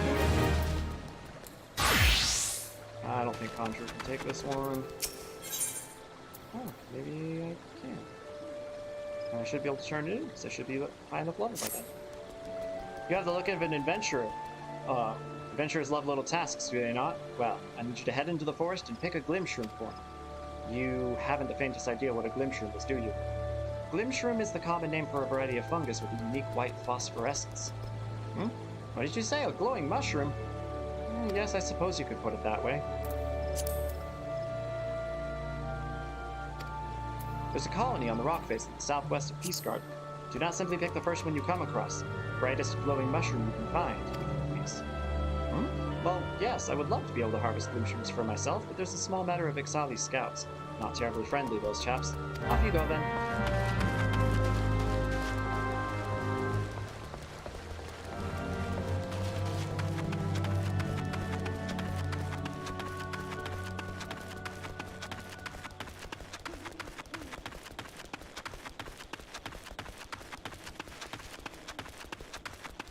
Hey.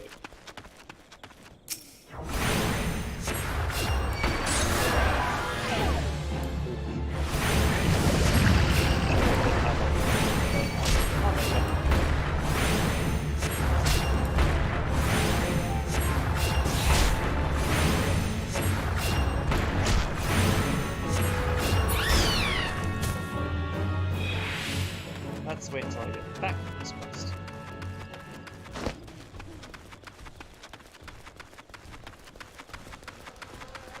Oh, fate time.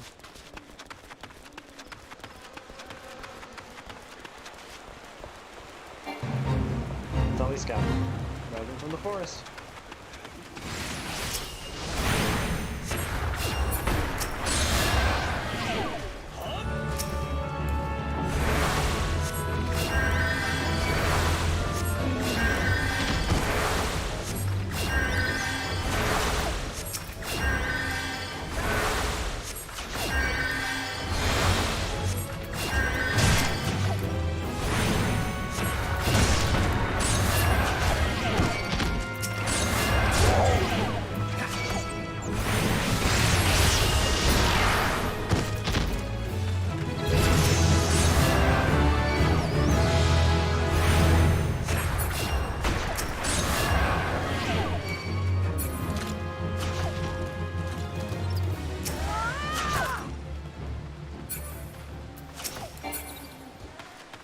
Well, it's going in one hit.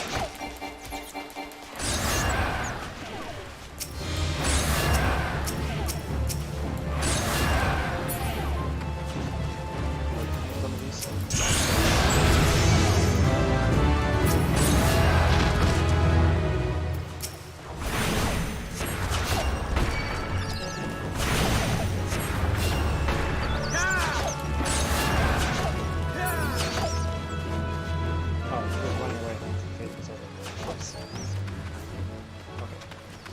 get away from these other mountains. Hey.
There we go.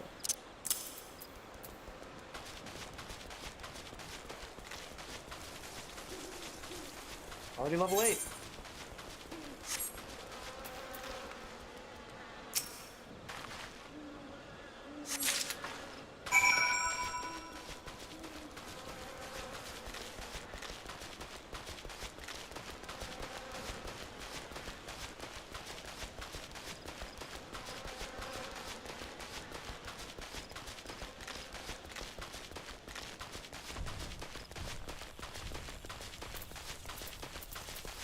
We're getting back to MSQ when...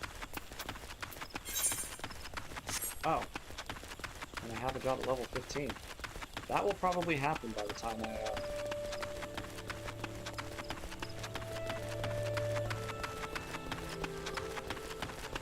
like, I will hit 15 on at least one job. And I guess... No, so I'll do MSQ once every job is above 15. I think that's how I'll do it. Were you able to find the glim shrooms? A variety of fungus found in Peace Guard that naturally emits a soft light. Ah, would you look at that glow? Perfect! This will help me mix a potent remedy for the creeping death. To forestall the obvious question, creeping death is a deadly plague that once ravaged the Huron population of Verdania. Though it can now be cured through simple conjuring, it doesn't hurt to have a ready supply of the medicine. After all, out here in Hurstman, we cannot always rely on a conjurer to be on hand whenever a youngling coughs. Like the matron for Wandering Adventures, though. She seems like she's being sarcastic, but nothing in what she's saying comes across that way. It's just the way she's saying it. Still the lowest level, right? Yep. What's up, Yadbert? I ain't seen your face around here before. It's my sworn duty to keep the peace in Hurstmill and protect her from them as do her people harm. If you mean to stay for a spell, you have to prove you can be trusted. Ours ain't a large community. We have hardly any other fighting folk, so there's always a need for battle-savvy types, with all the beasties lurking hereabouts. As it happens, we've been suffering from an outbreak of midges of late. Buggers are driving our patrols to distraction. Now, if you were to exterminate, say, half a dozen swarms, we'd know you for a friend. And you, buckaroo.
Job that doesn't really make sense is thaumaturgy.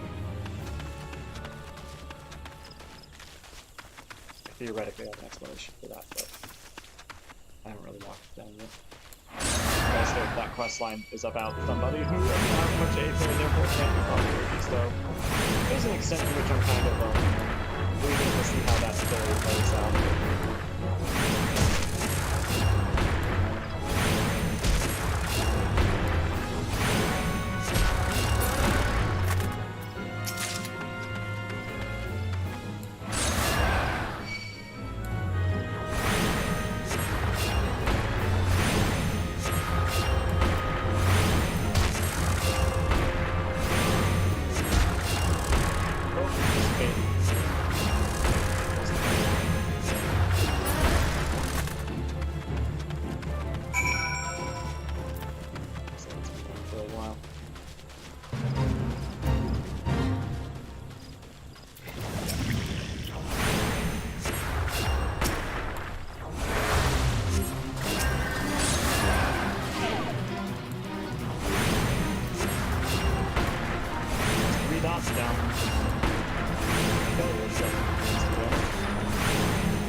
back to Yadbert.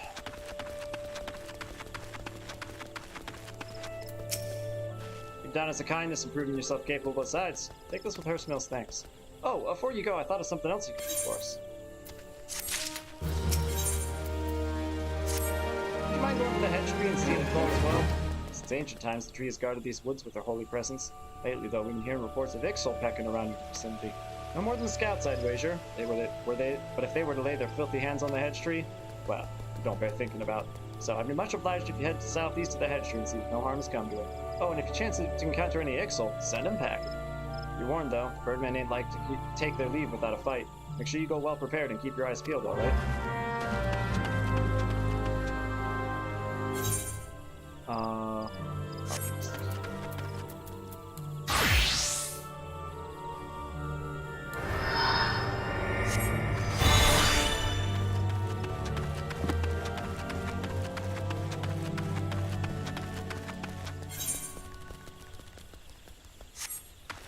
Around over here.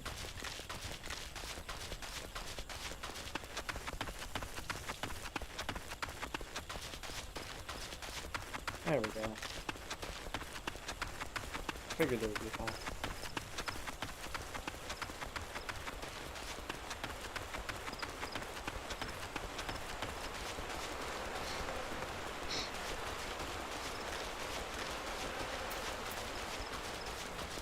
Pretty true.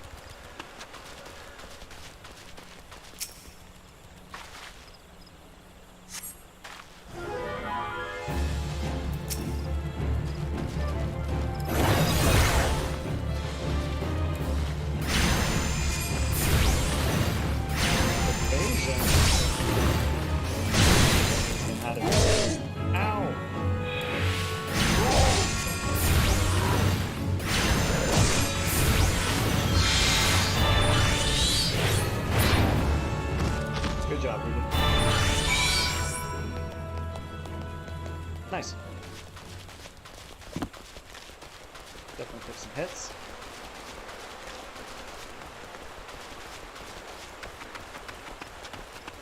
All's well that ends well.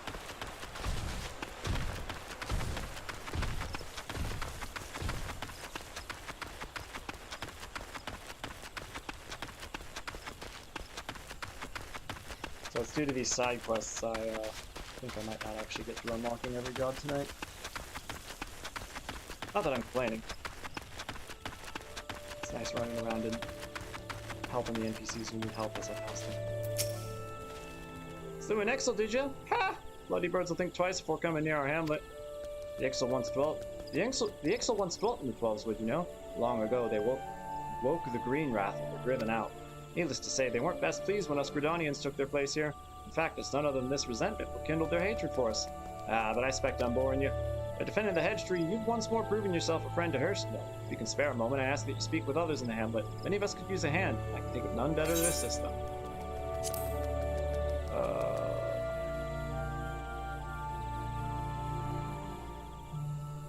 really should start grabbing gear. No, you know what? No. Oh, except I don't have magic gear.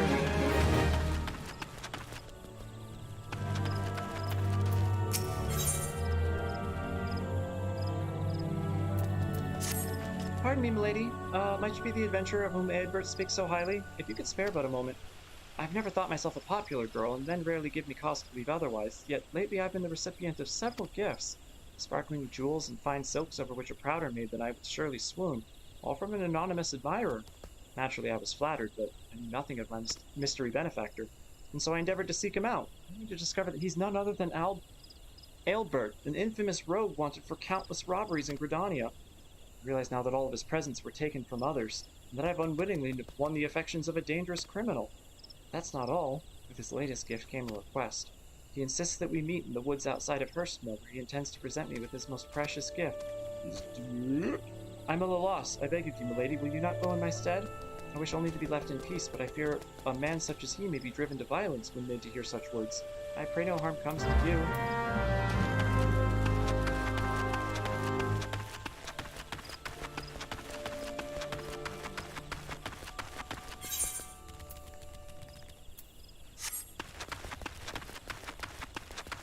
Yeah, when 2 drops are tied, go in order of gear set, i.e. the order in which I unlocked it. Oh, I'm gonna have to actually go into brushing. That makes sense.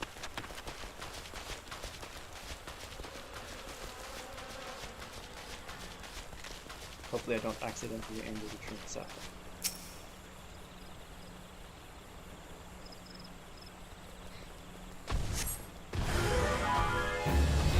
What? He's just outright attacking? Oh.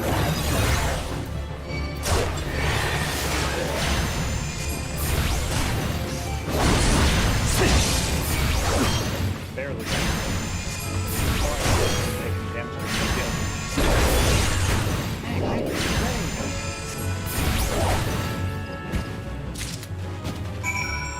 just killed him. Okay, I just killed him.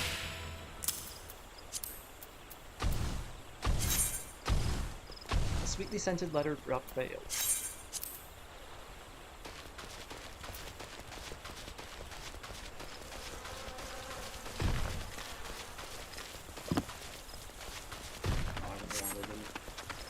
Oh, well.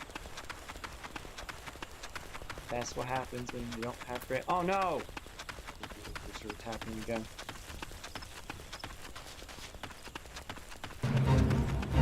No!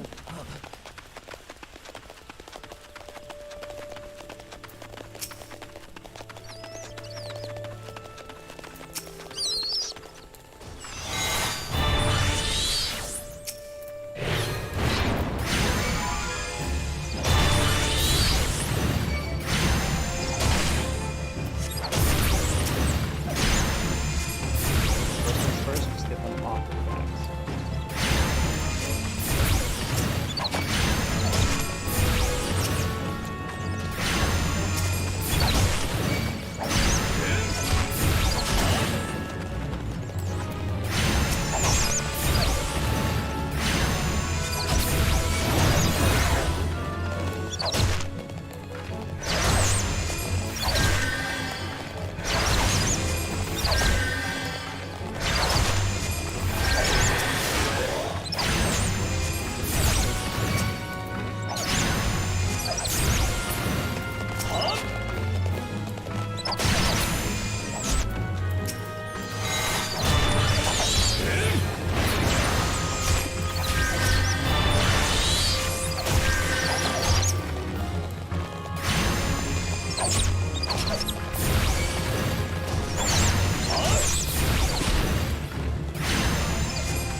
level 11 now. I definitely got to switch off. We are switching to Andre.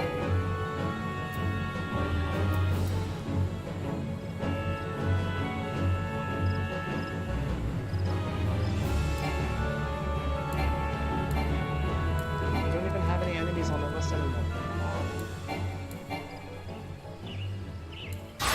There we go.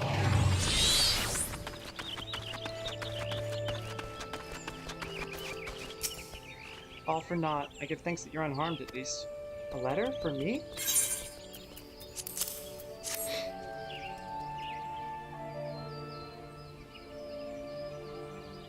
My dearest Amaria, I pray this letter finds you well. I know my gifts were sudden and many, but I hope they were to your liking. Seeing you in the first summer of your womanhood, I could restrain myself no longer. My thoughts have been only of you these past many moons, of what gifts might bring you happiness. Yet to see you smile from afar is not nearly enough. I long to live together with you in Hurstmill, and nothing would bring me greater joy. I would give you a grand garden filled with the white chamomile you love so. But such dreams can never come true. My crimes are known and will never be forgiven. The most I can hope for is for you to know my heart. That would grant me a measure of peace, and so if it does not cause you distress, I would write to you again. Yours ever, Aelbert. Thank you for bringing me this letter, M'aana. This most precious gift. I understand now. But how did you know my favorite flower? Is it Aelbert? No, it can't be. Anyway, we must return the presents to their rightful owners. I know it will not erase this, Aelbert's sins, but perhaps the 12 will view him more kindly. Forgive me this final request, but could you go to Gridania and speak with a woman named M'aana? You should find her in the Carline Canopy. Tell her of all that transpired here today. She'll know what to do. And take this big sack of gifts with you. Good. Not missing anything. So this is my one side quest that I'm on, and it's to go back to Gridania. Perfect. However, I do still need to kill Forest Fungors.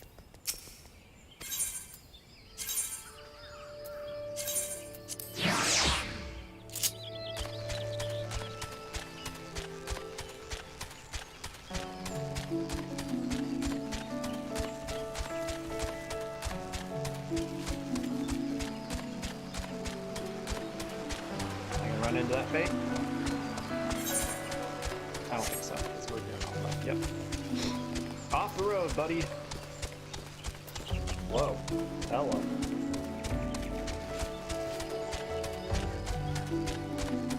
That's a very big bear.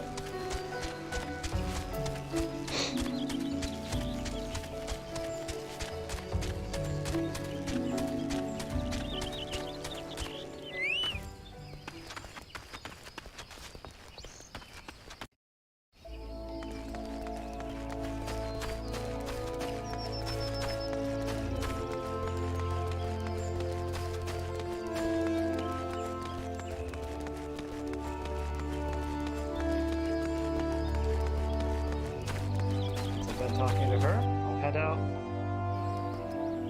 to the central shrub. That's where the Forest Fungors are. Man, I still gotta make my way back to the Archers Guild. Archers.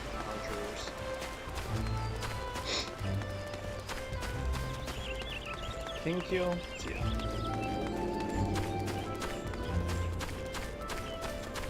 Can't wait for someone to be like, "You're a girl, your last name can't be Nunn."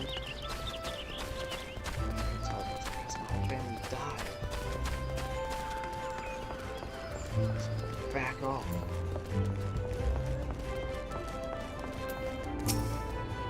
A message from Amaria Hurstmill, you said.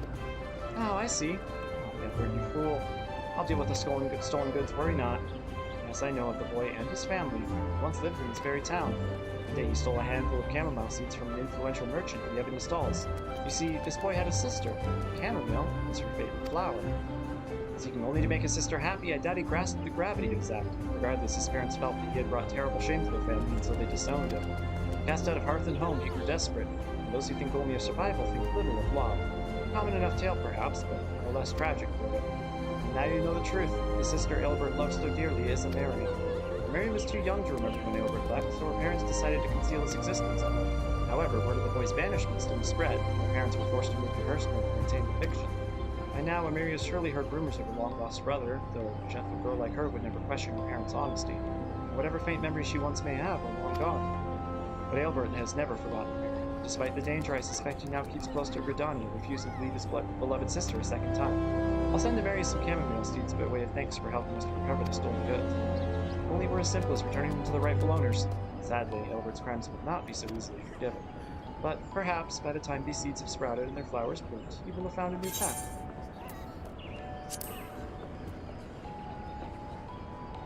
I'm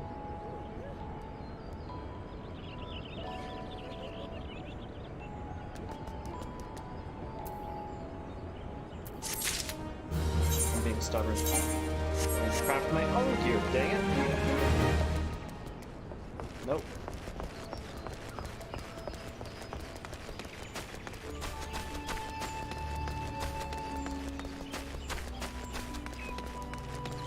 It is going to get difficult if I'm doing level 9, 10 quests, though.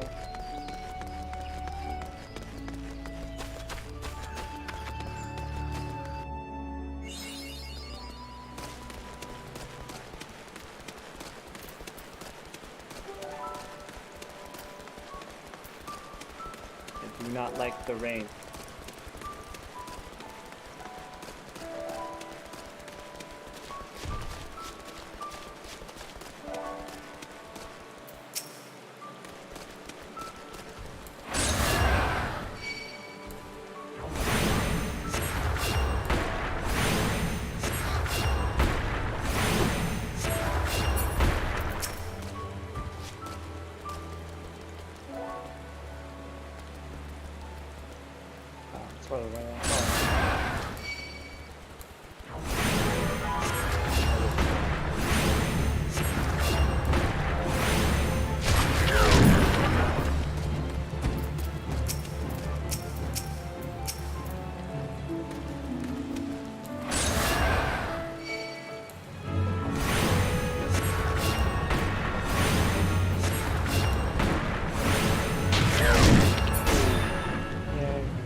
Transforming into man-eating monsters.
finally done with the conjuring quest.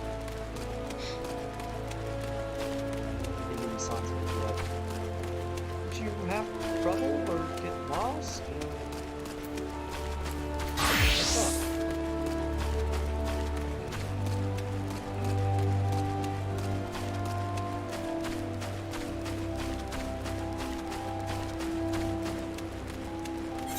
Still not 14.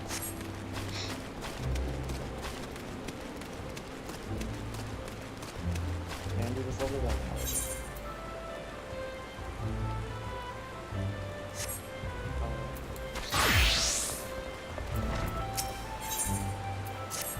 An adventurer, precisely what we needed. Not a moment ago, we dispatched our newest recruit, Artor, to inspect Mikado's amphitheater. Regrettably, the young hero has more spirit than sense, and he charged off without his tools.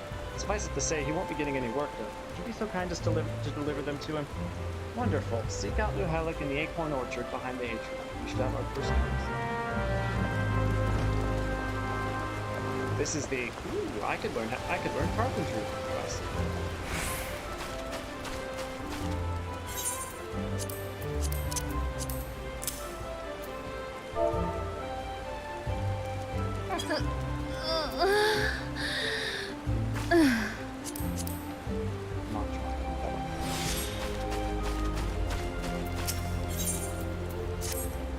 I know all about adventurers. You'll do anything for a reward, won't you? Well then, I want you to make Anile laugh. Oh, whoops. I want you to make Anile laugh. She's no good with strangers, so first you should introduce yourself politely. Look about. Well, you'll have to wait.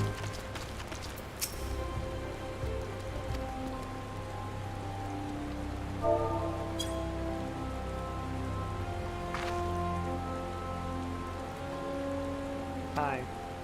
They told me to wait here until she gets back. That seemed to work, but she still looks sad. Try sharing the joy in your heart with it. That'll prove how nice you are.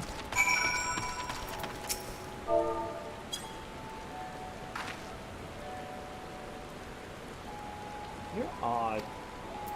I think she's starting to like you. Good. Now that you've broken the ice, I bet that if you surprise her and just start dancing, she'll laugh her head off.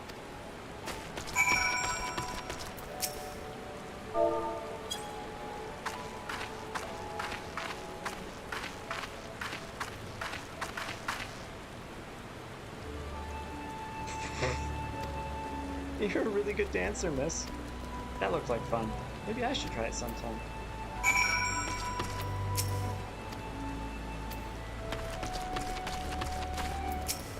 Thank you, you're pretty good at this. Annalie... Yes, Annalie. Lost your father 5 years ago during all the fighting. She hasn't laughed much since then. So I wanted to... I mean, we're all worried. But a lot of the younglings have been following me around lately, and... you wouldn't understand. Anyway, thanks for the help.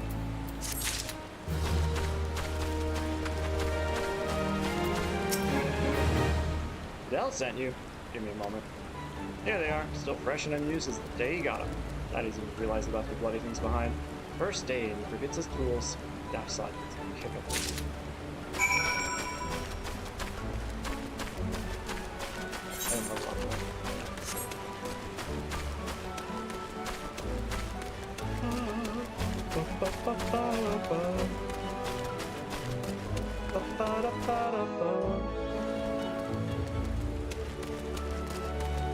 Gonna be distracted by more side quests, by the way.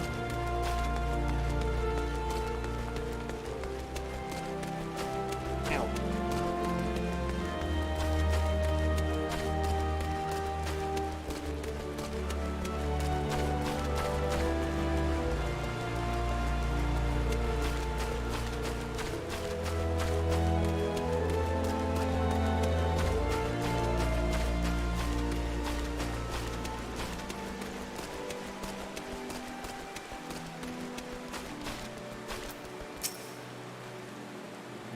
What? I'm terribly busy right now, but thank you not to bother me. I'm carpenter of the prestigious Oak Atrium, and I have repairs to do.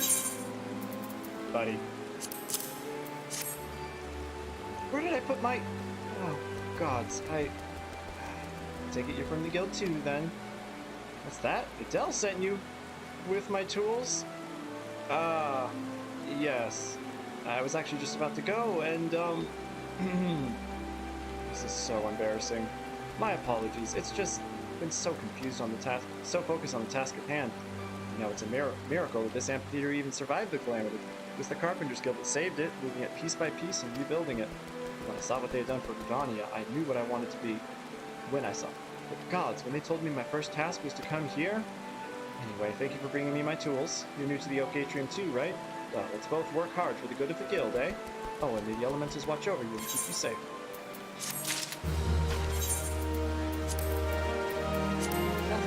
It gave me dark matter for if I was actually ready to become a carpenter.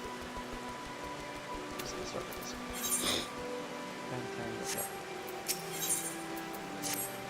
You there, adventurer! Could you deliver a message for me? My superior Millicent is stationed outside Atelier-Fenil. She's doubtless busy, but past due to be relieved.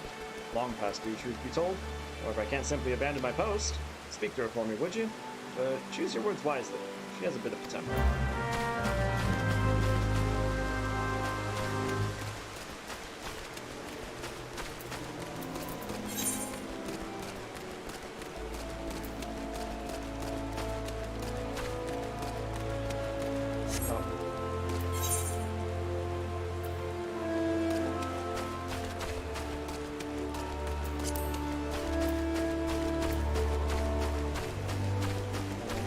Distracted by side quests.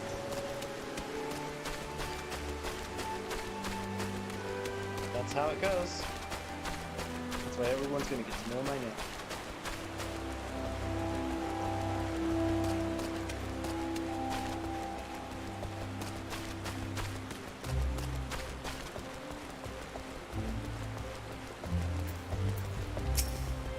What's all this about? Grimace-san says he needs his break. Nerve of that sniveling little shite crying for relief at a time like this. Has he already forgotten how short-handed we are since that business with the Ixal the other day? He's sending a bloody unknown venturer to do his bleeding, no less. That self-serving sod thinks only of his own woes, rubbing his sore souls while welcoming all manner of guild-grabbing ventures into our Holywood. This bloody fool. Makes my blood boil, it does. But it's not you I should give peace of mind to. You're something decent enough sort, considering. Still, understand that it's our duty to keep an eye on every stranger that passes through these parts. Any road, I appreciate you lending an ear to my subordinate, damn fool that he is. Go on then and stay out of trouble.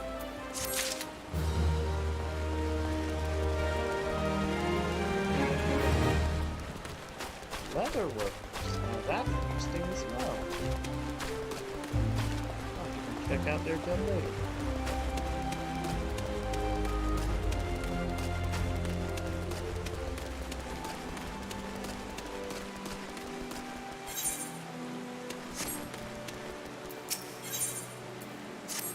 Greetings, traveler. Come to see Mikedo's famed amphitheater, have you?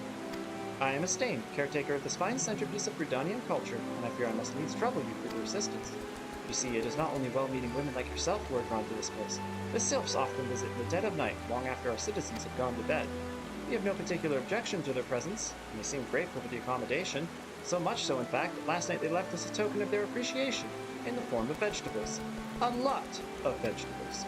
Their generosity is more than welcome, of course, but the sheer quantity of the things makes gathering them all something of a chore, and it's not as if I don't have enough to do already. In short, I'd be most grateful for any help you could give me.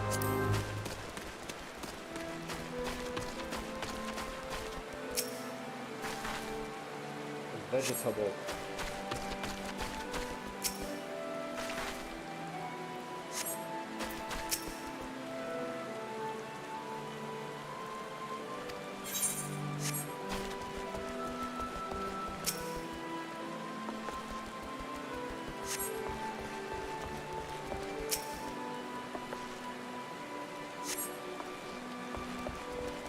It's been a while.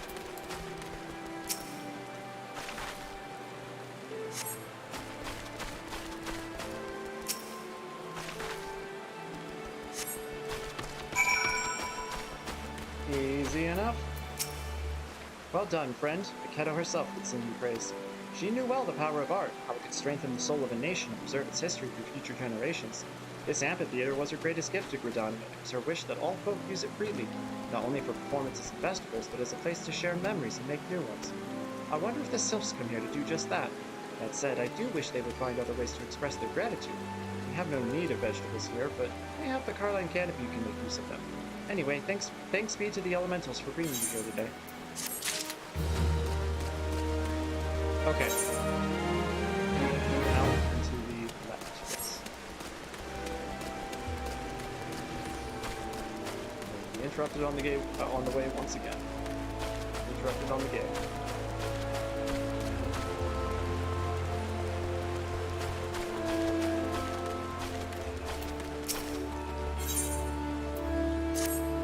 You there! You're an adventurer, yes? Good. I have a task for you. So, I'm pretty sure we see these more later in the game. I'm gonna have to remember them better this time. Lane and Stout Elm. Take yourself over to the Conjurer's Guild and speak with my student Freya. She has her hands full preparing for the augurs and would likely welcome your assistance. In her excitement of becoming a conjurer, I feel my young disciple is pushing herself beyond the limits of her endurance. Enthusiasm is all well and good, but it would not do to have an initiate collapse from exhaustion. Can do. I was headed that way myself.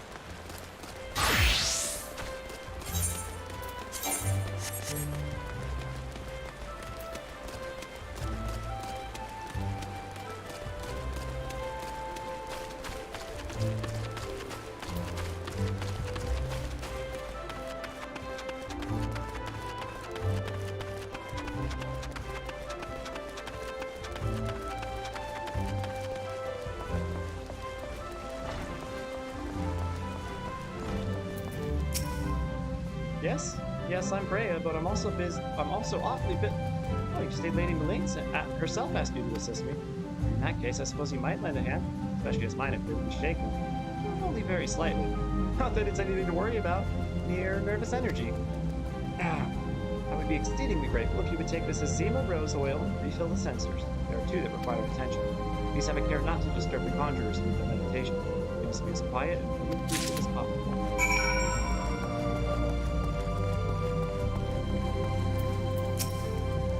Welcome back, M'aana. The elementals have told me of your success. By placing yourself in the midst of nature and seeing it with a conjurer's eyes, you have taken the first step along the path to enlightenment. Healing, protection, and destruction. Though our spells vary in function, they all derive their power from the same source. The force is embedded in all creation. Gaining a true understanding of these, the conjurer may call upon them to manipulate his environment, thereby realizing the state of being he desires. Yes. Yours is a familiar look. The very picture of confusion. Be not disheartened, for comprehension shall come in due time. For now, you must learn to reach out to the forces embodied in each of us. Pray hearken to my instructions. Breathe deep and open your eyes to that which cannot be seen. Feel the myriad life around you and draw upon this boundless reservoir of energy. Take up your cane and use it to lend that energy form. Go forth, my young conjurer, and be at one with the world. Return to me when you have learned to draw upon the forces around you with the self-same ease you draw upon those within.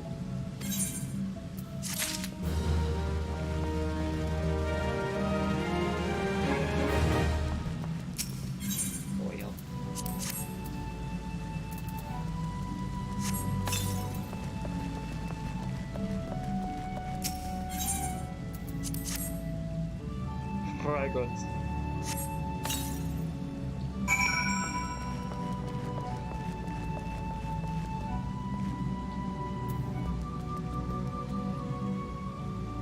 Hang on.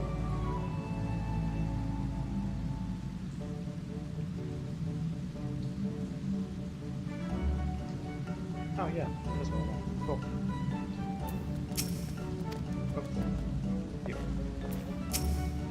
My thanks. I must admit to being rather impressed by how faithfully you followed my instructions. I'd always considered adventurers to be an uncouth and rowdy lot, but you're capable of courtesy as well. Lady M'aana has a fine eye for character, and she feel honored that she chose you for the task. Sure. Alright, fine. We head back to the archers. Archery. Okay, I got Medica, AoE heal, and I got Asuna.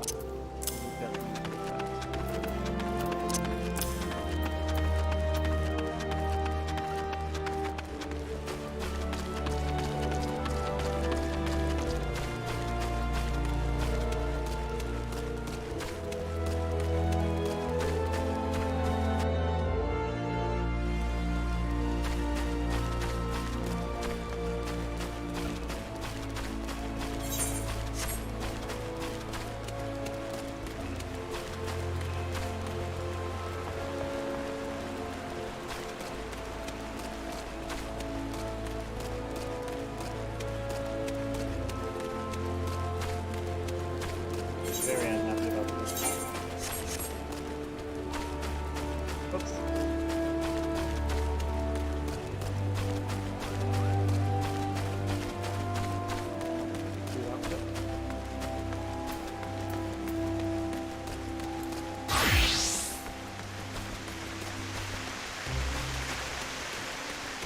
So much water. I do not like being wet.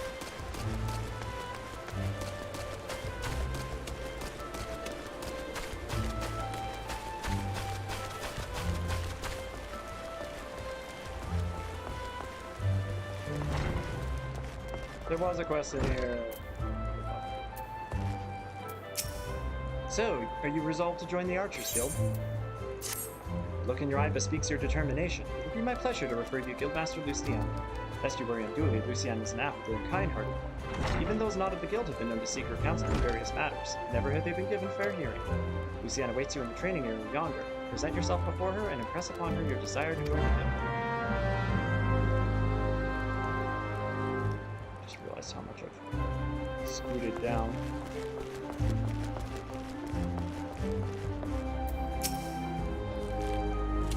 There we go, I'm sitting back up a little bit. Greetings, adventurer. I'm told you wish to join our ranks. I am Lucien, the master of the Archers Guild, and I bid you welcome. Our doors are open to all who have the will to learn. Allow me to explain the basics of our art and offer you a foretaste of that which we teach the members of our guild. The bow's greatest advantage is its range. Unlike those arms used in other disciplines of war, it allows one to strike at the enemy from afar. Though the bow may not boast the destructive force of a sword or spear, its myriad strategic applications more than compensate for this shortcoming. An experienced archer can mobilize an enemy by striking a leg or sap its strength with a poisoned arrow. Rise to become a virtuoso of archery, and a veritable deluge of death will be yours to rain down upon your foe. By fighting from a distance, we can better assess the battlefield and thereby determine the most advantageous course of action. This is of paramount import, as our role in the battle is to exploit the enemy's weakness. With the requisite placement and timing, but a single arrow may serve to turn the tide. To this end, the guild seeks to instill a discerning eye within its members, that they might learn to strike at vulnerability swiftly and surely. Now, any half-wit can bend the bow, but it's no simple undertaking to become a skilled archer. You must be prepared for a long and arduous journey. Are you resolved to complete that journey? Hell yeah! As well, from this moment forth, you may consider yourself one of our number. Now, lend me your hunting log, if you would. I shall add to it the names of such creatures as would provide a fitting challenge to an archer. And to help you on your way, I bestow upon you this short bow. Arm yourself with your new weapon, and speak to me again. I would have you undertake a trial to gauge your fitness to join the guild.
We're good.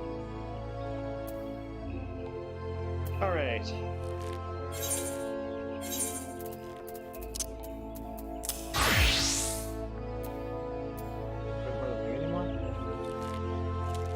Whatever.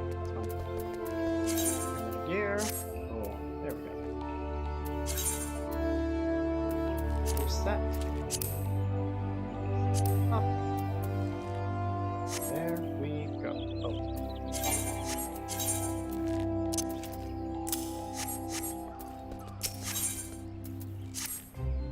Ah yes, the bow becomes you, M'aana. Wait, turns into me. Now, before proceeding any further, I must needs gauge your innate aptitude for archery. To this end, I hereby assign you the following trial. Slay the squirrels, ladybugs, and fungors that roam just beyond the city gates. 3 of each should suffice. In so doing, you will prove your fitness to join the Archers Guild. It goes without saying that you must do so using your bow. Report back to me when the task is accomplished. Go now, M'aana. Earn your place within this hold.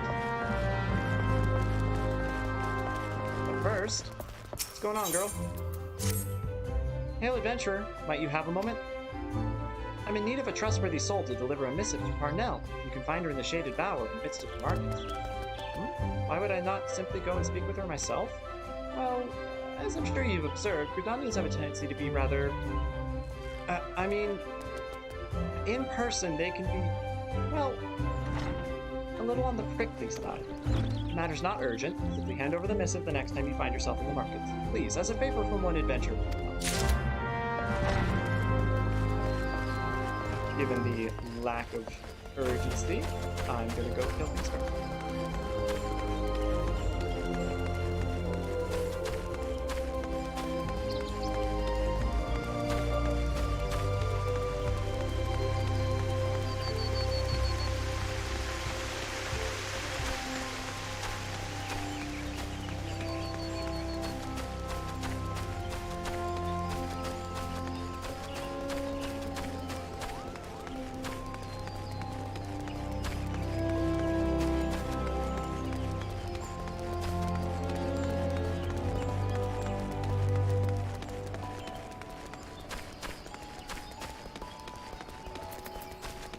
These all.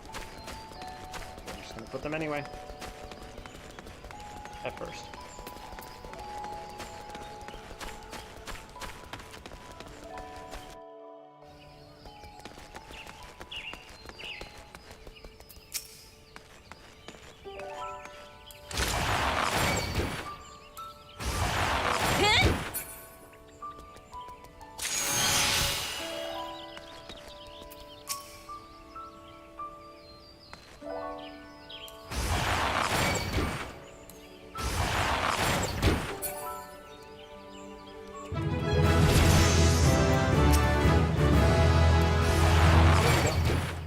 Oh, that's right. I could expand it. Oh, but I am shooting harder. Good.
Really don't need this many shriek troops, but oh well. That's just how it goes.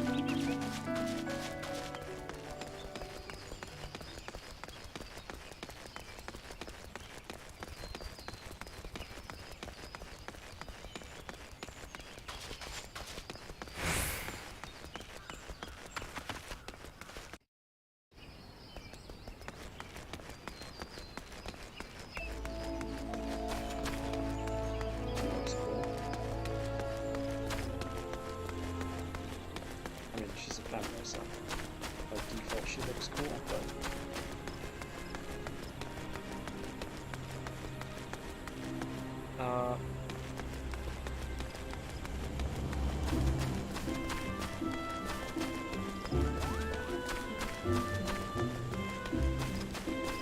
actually will be going through the shops after this. On my way to the Lancers Guild.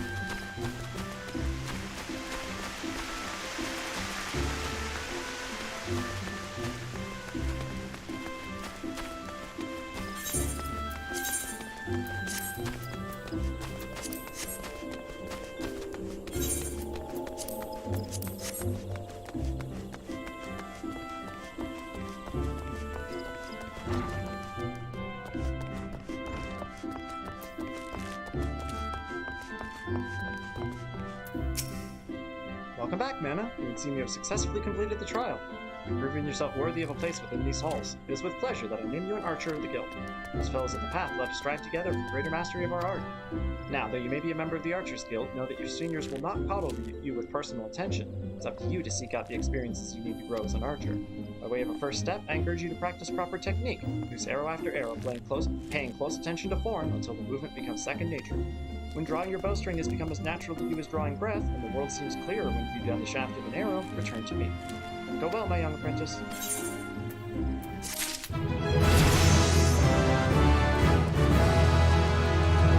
That is light.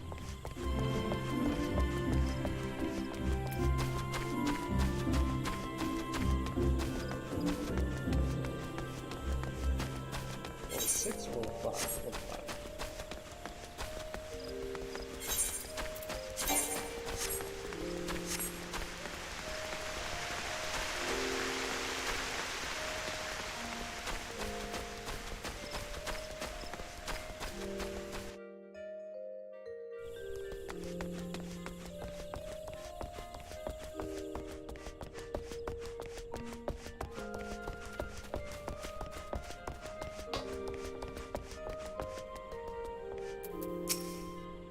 Greetings, madam. I should be looking to secure the services of a retainer. Nope. What's this? A missive from Venus, you say? What could it be about? Let me see now. Huh? She wants to know about the available stock of potions at the markets. Hardly a matter that warrants a letter, much less the hiring of a courier. Why could you not ask the question in person? I sense that adventurers from beyond our borders find the dominant somewhat difficult to deal with. Are we truly so devoid of warmth? We mistrust outsiders, only because so many of them have brought chaos to the Twelveswood, and such sins are theirs. Twelveswood? Such sins as theirs are not soon forgotten. Yet, I suppose we might endeavor to be a little less cold.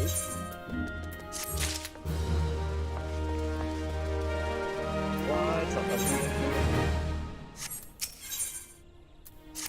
Lost, are we? Sure how to navigate the rosewood and ebony stalls? Very well. Wish to know more of the markets, I shall give you a practical education, free of charge.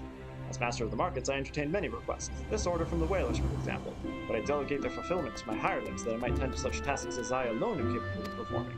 For your personal betterment, I shall delegate the fulfillment of this particular request to you. I bid you search the stalls for a bone spearhead, a pot of beeswax oil, and a length of brambleweed rope, and deliver them to Cienguled of the Lancers Guild. There is much and more to be found in these stalls. If you have the dedication to seek it, I'm going to procure it. However, as my representative, you need only offer my name as payment. None will deny me. In fact, many would be all too eager to part with their wares, so numerous are the debts I am owed. Fine proposition, is it not? You spared a simple task, and you gain priceless mercantile experience. Why, I should rightly charge you for such an opportunity. But worry not, out of my word, and the terms will stand. Deliver the goods to Cienguled, and she may even see fit to reward you.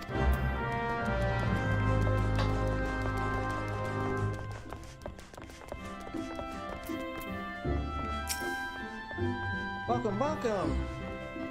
At the behest of good Master Parsemontre, you say. Parsemontre, you say. What to be all the pleasure of your company today, my lady? May I take this opportunity to say that it is an honor and a privilege to serve you. But first you must have your beeswax oil without delay. Yes, yes. Feel free to take as much as you require. And you will of course inform Master Parsemontre that I was only too happy to accommodate his needs, yes? Sorry, lass, we ain't open yet. Parsemontre's. Well, what was it said you wanted? Bone spearhead? Ah, here she is. Take it. Hold up, bastard. Where?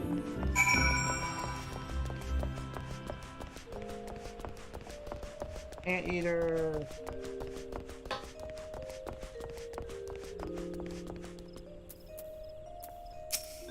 You got discerning eyes, miss. Craftsmanship's truly something, ain't it? Perfect for securing any manner of... Parsemontre? God, so if I ever hear that bloody name again, it'll be too soon. There I was thinking I might make a guild today. Yeah, take the damn brambleweed rope. Bugger off.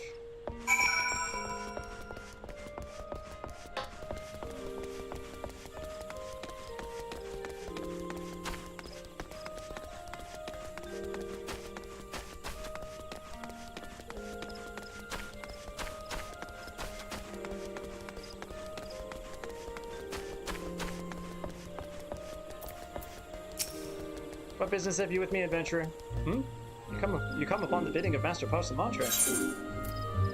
Loaned to the large mammal whittled to a sharp point, 1 part stock of beeswax mixed with 2 parts olive oil, 2 leather, thick sturdy rope twisted from common bramble. So soon? I'm impressed. I placed my order only a short time ago. You hear all the items I requested. Master Pausamatre is every bit as resourceful as they say. You're fortunate to work under such a man. You do well to mold yourself in his image if you have any aspirations as a merchant. Yeah, nothing. I mean, I don't really have aspirations as a merchant, but... Ah, fresh-faced adventurer! Very manner of person I'd wish to meet. The Lancer's Guild is looking for someone to track down and exterminate half a dozen squirrels. The infernal pests have been squeezing in under our floorboards every eve for the past several moons, gnawing away at the support pillars. If yet to inflict any serious structural damage to the builder, I hesitate to bring such a trifling matter before the wood whalers of the gods' quiver. Hence my delight at your timely arrival. My adventurer who could not dispatch such woodland nuisances is not worthy of the name. Not here in Bredania at any rate. You know what becomes of incapable adventurers.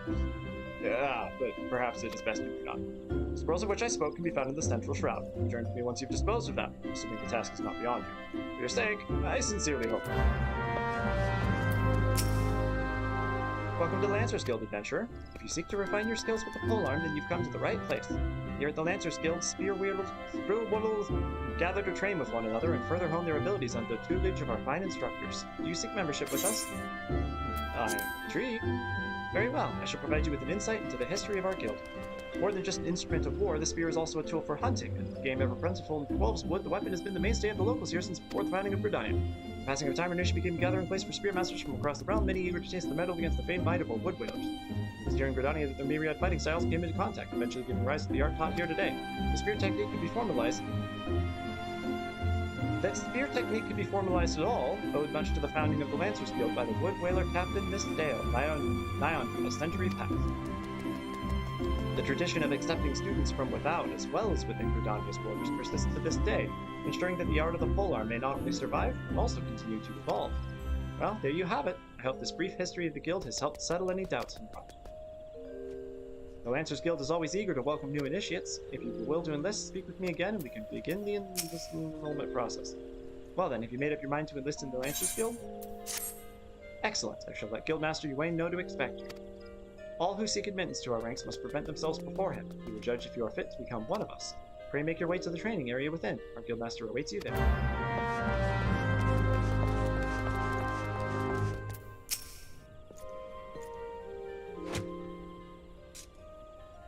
Well met, adventurer. I understand you wish to learn the Lancer's art under our roof. I see you have some combat experience. It remains to be seen if such skills as you have acquired will avail you here. But no matter. In my capacity as Guildmaster, I shall guide your training, beginning with the very basics, the principles of our art. There exist myriad fighting styles, each of which has its own unique qualities. None, however, can claim to be as offensively minded as ours. Our approach is ever one of attack, no matter who or what you face. An experienced lancer is able to wield a polearm as if it were an extension of his body. He transforms into a raging storm before his foes, delivering a barrage of devastating thrusts and slashes. To facilitate such a relentless assault, the lancers forego plate, favoring armor of leather and chain, such materials as provide adequate protection without unduly hindering movement. A lancer's worth may be measured quite simply in how swiftly and decisively he can pierce his enemy's defenses. By its nature, the polearm is a simple weapon to wield, for good or ill. Even in a farmer's hands, it is capable of wreaking considerable havoc. Thus, it has been a mainstay of every great army since ancient times. Yet know that a lance alone does not a lancer make. Faced with unfavorable odds, an unseasoned spearman will break formation and flee without a moment's hesitation. A true lancer, however, flinches not before his enemies, for he knows not the meaning of fear. Never does he press forward, disdainful of the odds. He might pierce the enemy line and open a path to victory. Needless to say, doing so requires no small amount of courage. That is why our guild has striven from the first to instill this essential quality in every soul who passes through our halls. Arduous trials await you should you join our ranks. Knowing this, you are the resolve to wield the lance. Hell yeah! Well said, adventurer. I see no reason to deny you a place within our ranks. But I neglected to introduce myself. I'm Yuan, master of the skill. Pleasantries duly exchanged. I shall add to your hunting log the names of creatures against which a lancer might hone his skills. In celebration of this occasion, I hereby present you with your very own spear. Arm yourself with it and speak to me once more. I would have you undertake your first task, a trial to be precise. Is it going and killing a bunch of critters? Like 9 critters exactly? It is!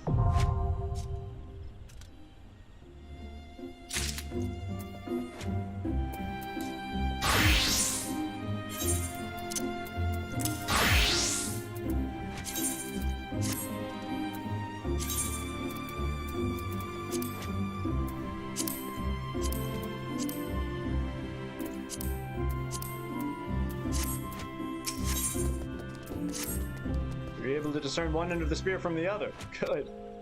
Doubtless eager to put your new weapon to the test, which is well, for I too have a test in mind, or rather, a trial. In order to develop an affinity with your weapon and learn to gauge such things as distance, you are to go forth and pit yourself against the creatures that roam just outside the city. The squirrels, ladybugs, and fungoar should provide you with a suitable challenge. Put down, let us say, 3 of each, and then we'll go back.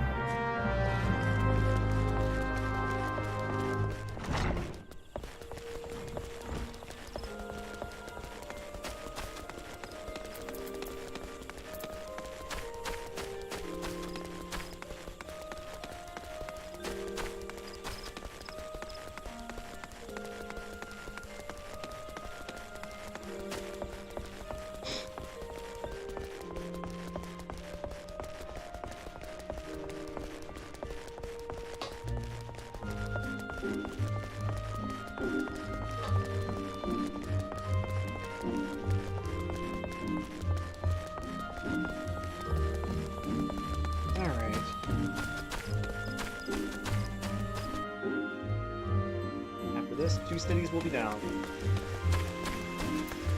Go.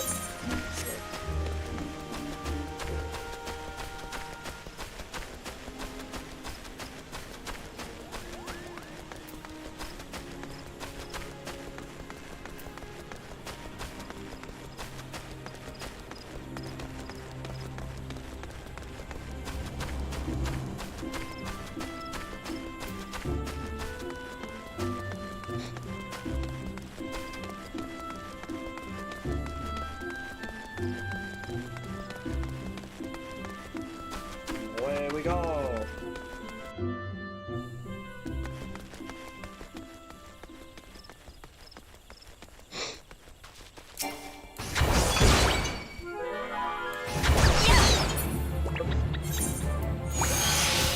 Punch, punch, punch.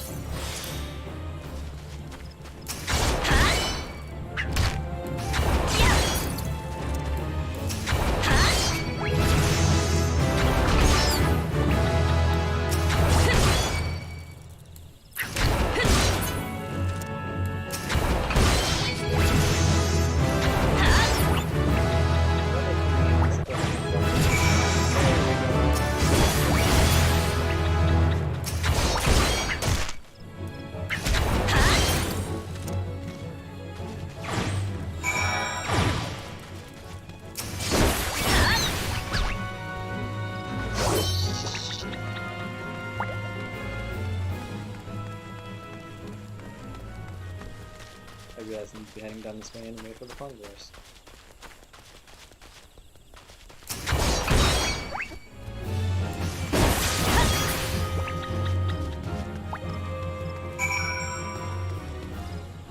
Wait, what am I doing?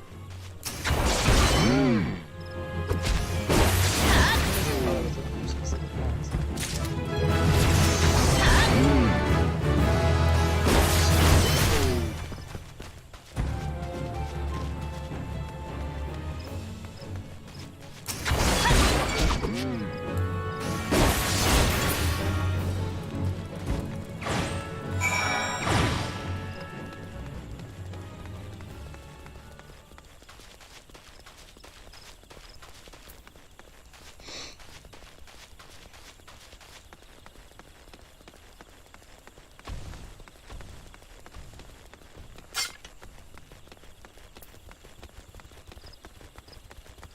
Done killing ground squirrels.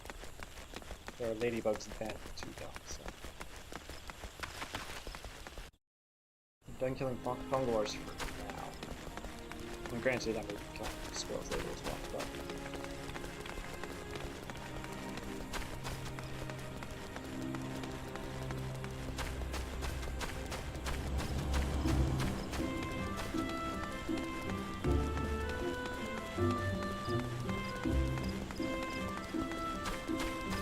I'm sorry for shifting so much. My back is killing me.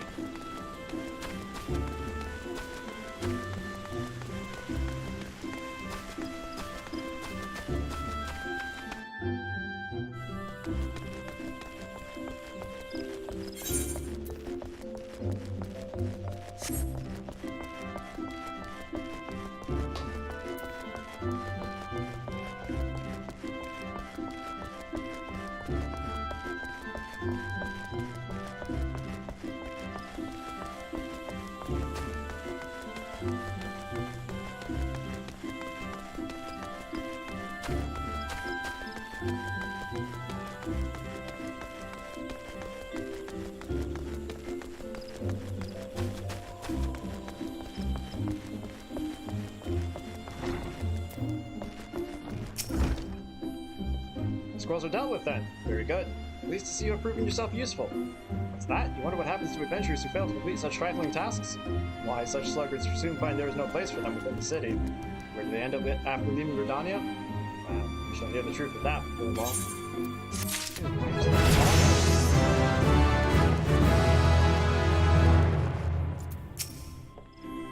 So you are back. I trust you have learned something of the essence of our art. The Lancer learns best when he is doing, each thrust making him stronger. Such things as strategy and technique will come in time. And never forget courage. Without it, you cannot hope to realize your potential. Your look betrays no hint of doubt. As well, it's clear you see the truth in my words. That will be all for the present. Now, take up your weapon, sally forth, and cut a path for yourself. When next we meet, I hope to see you stronger for your time out in the world.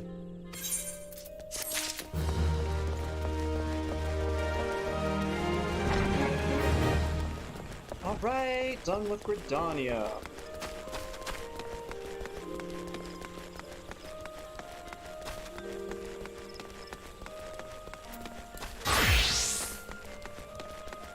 Oh, wait.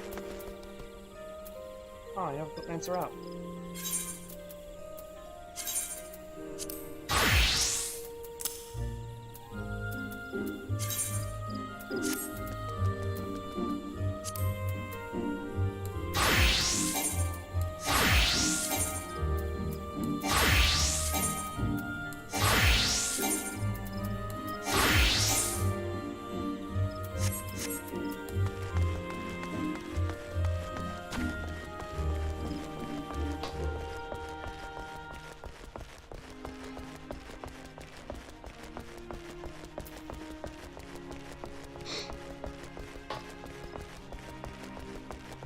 To the spaceport.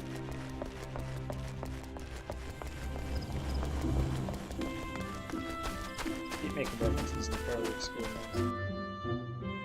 But, you know, that's how I... It's probably a bit of the opposite.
looking first.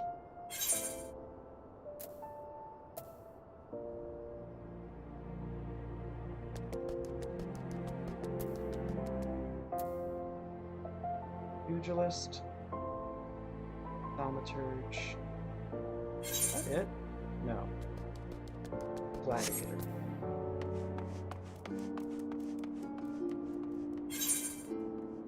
I think Gladiator is where... Right there.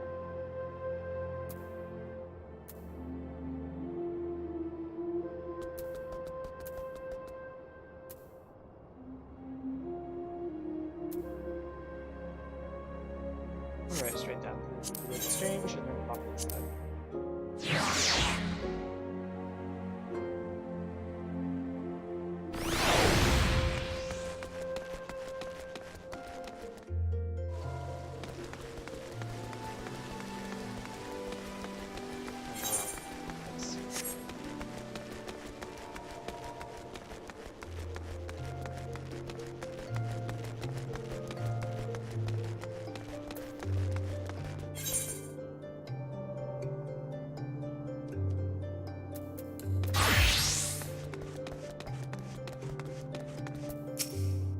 Ah! What have you done? Your kind has no business to even look at a lady such as I. Such shocking, unbelievable insolence. And now look. Look at how my gill is scattered across the road. Toss, toss, toss. Pick it up, right this instant.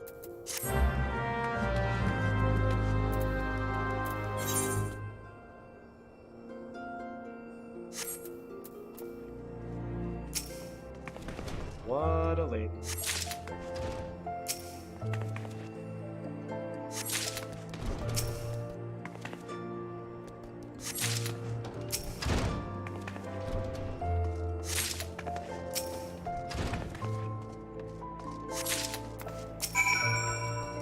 My gill. Now! It better be not missing. This appears to be everything. What are you still staring at? Are you expecting some kind of reward? The insolence. And then I got a reward anyway. So much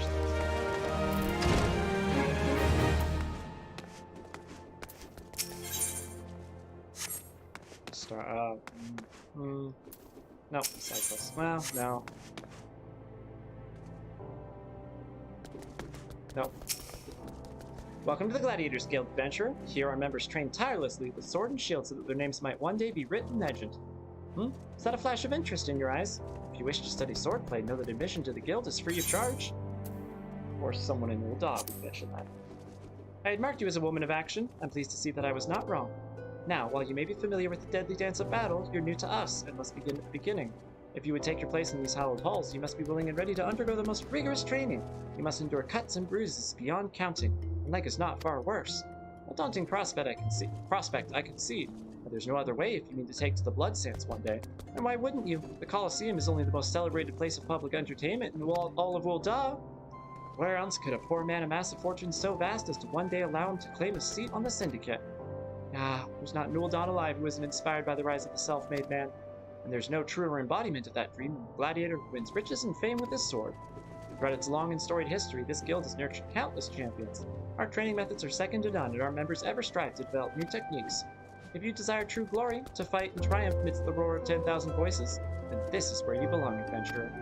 Think of it. Think of your legacy. And if your soul stirs, join us. So dramatic. What will it be? Will you rise above the masses and inscribe your name in legend? Resign yourself to mediocrity. Die in obscurity. A decision you shan't regret. One moment, make way for M'aana Nunh. Fresh meat coming through. Now then, before your enrollment can be considered complete, you must present yourself to First Sword Mila. Seek her out, obtain her approval.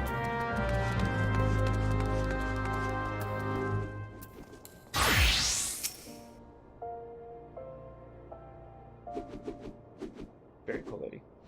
I heard the Lutsu, so you're M'aana Nunh. 'Tis a good, strong name. On behalf of the Gladiators Guild, allow me to welcome you. I am Mila. I like Mila better. Guildmaster here. So you wish to study our arts. I presume you have your reasons for choosing the sword over all other weapons? Over all other is a strong line, but yeah. Perhaps you think it is easiest to learn.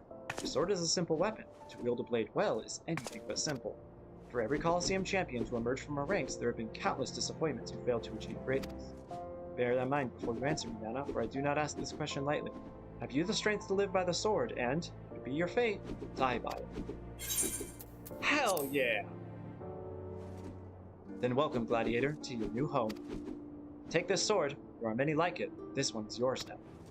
Consider it a gift if you like. Now wear it on your hip as I do, and show me you are ready to begin your training.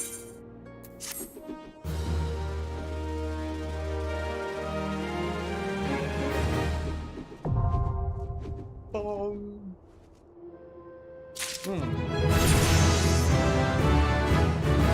right. That leveled up Marauder. Huh. Okay. That was funny. No, not that. That.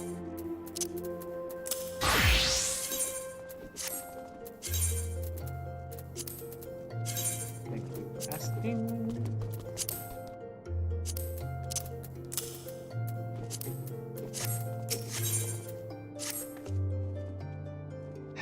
Amazing what a difference a sword can make. Your expression, your posture, you're already brimming with confidence. Let's see if that confidence is warranted, shall we? I need to adjust my voice for him.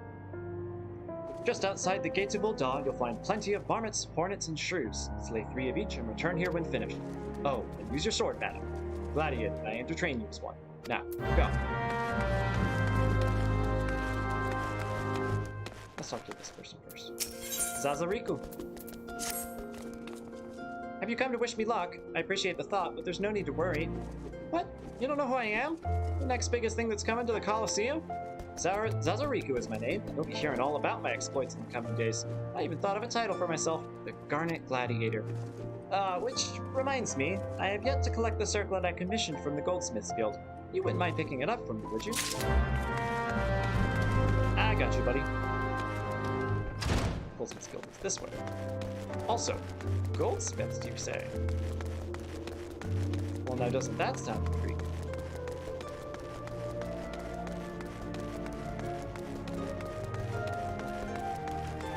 Hey, Slayers.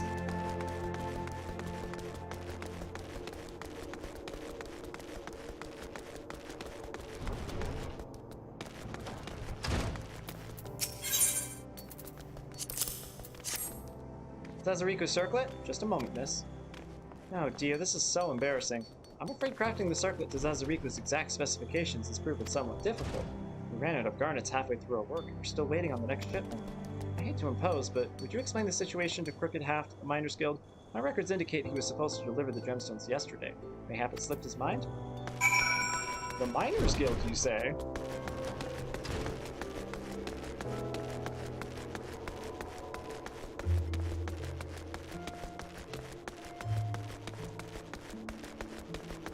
Yeah, I think I need to unlock one crafting job first, and then that will encourage me to go get my gathering jobs. And I will get mining and botany, and then with the rest of the crafting jobs, I'll finish up with fishing. I don't mind to drain a pint, so hurry up and speak your business. Wants how many bloody garnets? 7 hells, lass, they don't grow on trees. More than that, this lad that fancies himself the next Franz the Fair ought to worry less about style and more about swordplay. Any road, I'll do my part to ensure the little bastard gets bedecked in all the goddamn garnets he can afford. If he dies in his first fight, well, at least he'll leave a pretty corpse.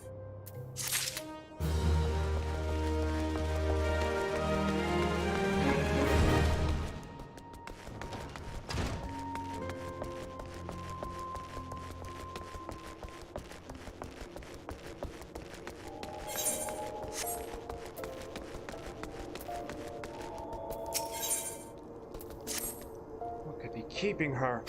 My beloved Yellow Moon and I promised to meet at this very spot, but 2 bells have passed and I've nary a word from her. Gods, I hope she's all right. As much as I would wish to go off and find her, I simply cannot. What if she were to come in my absence? Please, would you go search for her in my stead? It's possible she's somewhere near the Weaver's Guild. The Weaver's Guild, you say? She always enjoyed watching them. By the gods, do you think she's left me for someone more dapper? I try not to look a pumpkin, but I've no mind for fashion.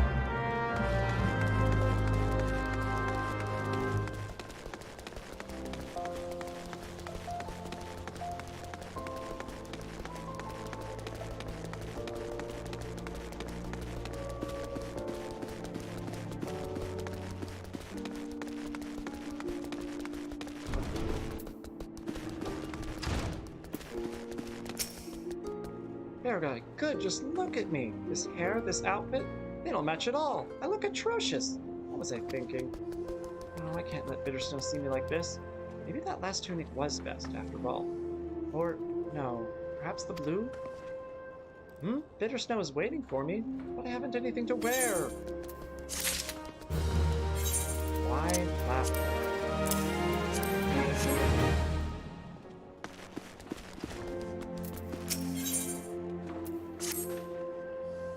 Something in a cream? Oh, whatever shall I do? This dress, I just can't seem to finish it. Oh, the design is flawless. Absolutely flawless, of that I have no doubt. I simply cannot settle on the color for the life of me. Would you like to conduct a bit of field research for me? I'm dying to know what color the ladies of Uldal are wearing. The ladies of Uldal are wearing these days, especially on the Hustic Strip. When you're finished, please call on Nuku at the Alchemist's Guild. The Alchemist's Guild, you say? The woman is a wizard with dyes. Have her cook up whatever color you find is most pretty.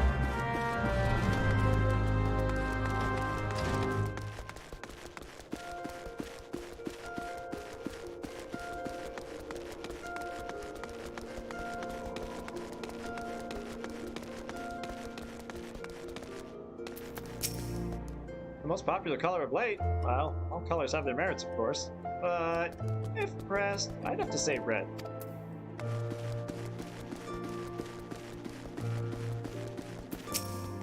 Why, any color is perfectly fine for a dress, you silly thing, so long as it comes off easily at the end of the night. Wink, wink, wink, gross.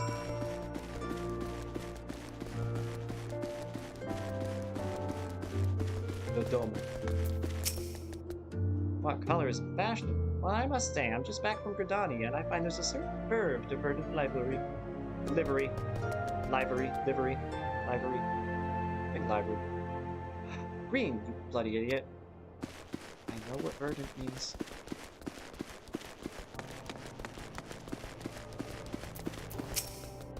Best color for a dress? Wow, you know what they say. Once you go black, you never go back. Ooh.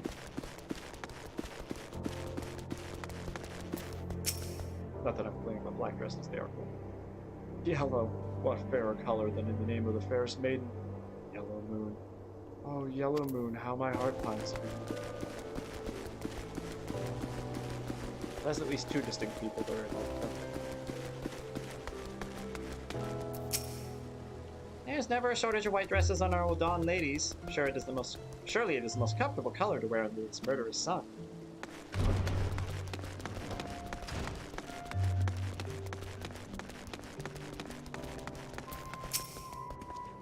Personally, I've always had a thing for a motley of red and green overlaid with stripes of purple and dark brown. What on earth, dude?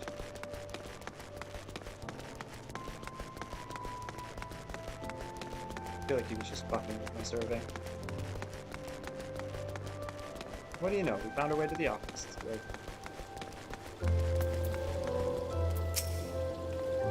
Red ever and always. This is Ulda, my dear girl. But the sun beats on your back with fiery fists, and the sins and sands are hot and unforgiving everywhere at once. We Uldans live for our passions, and our lust for life is surpassed only by our lust for lust. Money. It's definitely the most common desires of Uldans.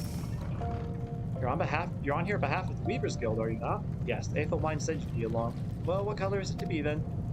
I'll just let you give 2 votes for red, 1 vote each for green, yellow, white, and black, 1 abstaining, and 1 vote for motley of red and green overlaid with stripes of purple and dark brown. By no means a resounding victory, but I suppose red it shall be. As Catalyst have stated, just like an occasion. Mark my words, I'm going to concoct the most vibrant red Ulda has ever seen. Alchemy may look arcane and esoteric to the uninitiated, which is grounded in naught but science and experimentation. Indeed, I dare say it does more to advance culture and civilization than any other discipline. like this. Another quest.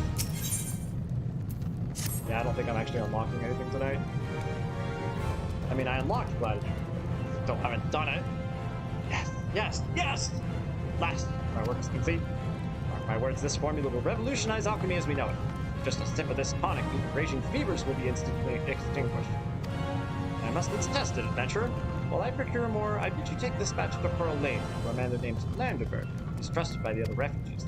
Persuade this Landerbert to take my tonic and give it to his people. I require nothing in exchange. After all, if it is truly effective, it will be a tremendous boon to the advancement of the alchemical arts, and mankind at large. I really don't want to assist in human testing. Pardon me. Human testing by way of taking advantage of refugees, but the quest is not all that. Berlin.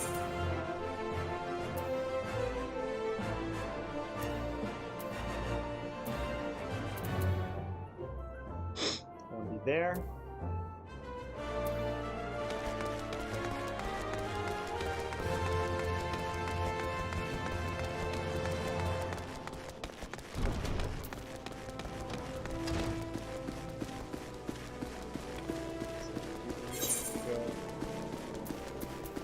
This way.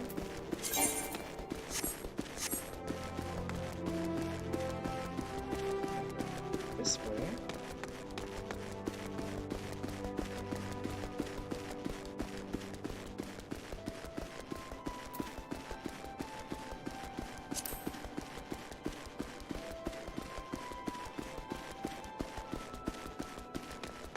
And then outside. Here.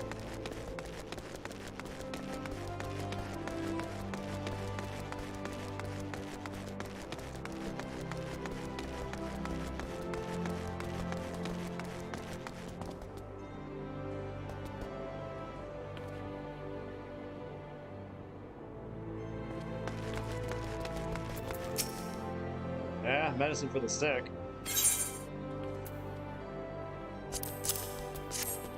Ah, got through his last. You know full well what that bastard Elohim's up to. But we'll accept his medicine nonetheless. Gosh, the beggars can't be choosers.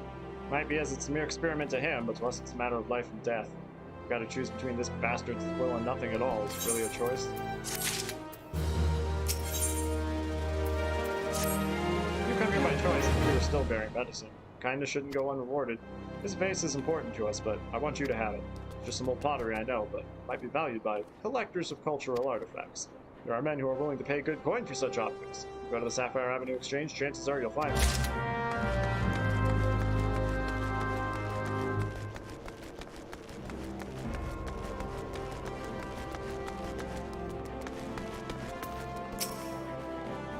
Welcome, welcome! What might a discerning lady like yourself be looking for today? We need to examine this vase of yours. I hope you did not spend too much coin on this trash. Flood-of-like items brought in by refugees have destroyed what demand once existed. Markets are fickle, my friend. If you lose sight of current trends, you stand to lose everything, as I once did. Market wards once bore my name, until fate and hubris produced me to death. For your sake, I pray you do not have to learn this lesson the same way I did.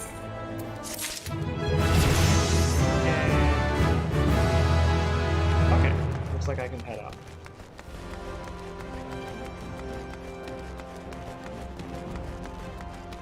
No more quests in the immediate vicinity. Hopefully I can kill these and get back and turn in the gladiator quest and then go drop in by an inn room. Call the stream. Gotta dodge between the glowy guys. Glowy orbs.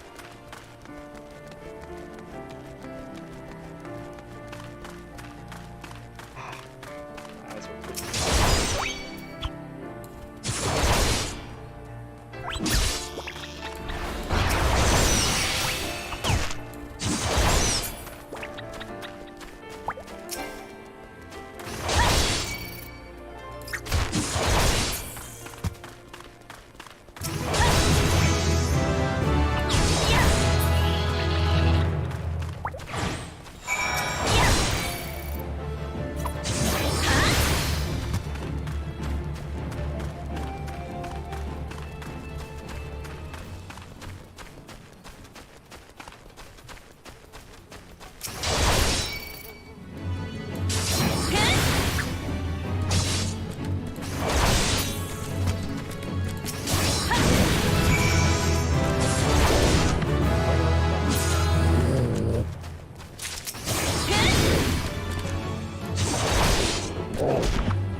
area type.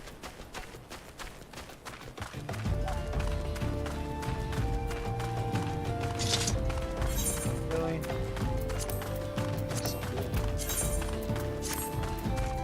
Ah, the armor looks so good.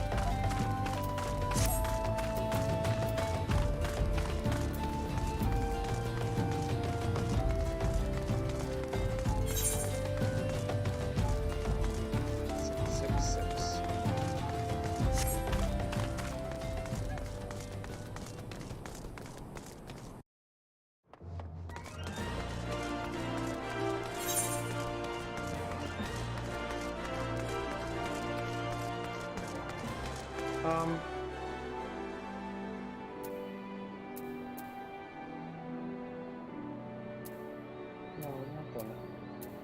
There. Yeah, it would be faster just to go this way.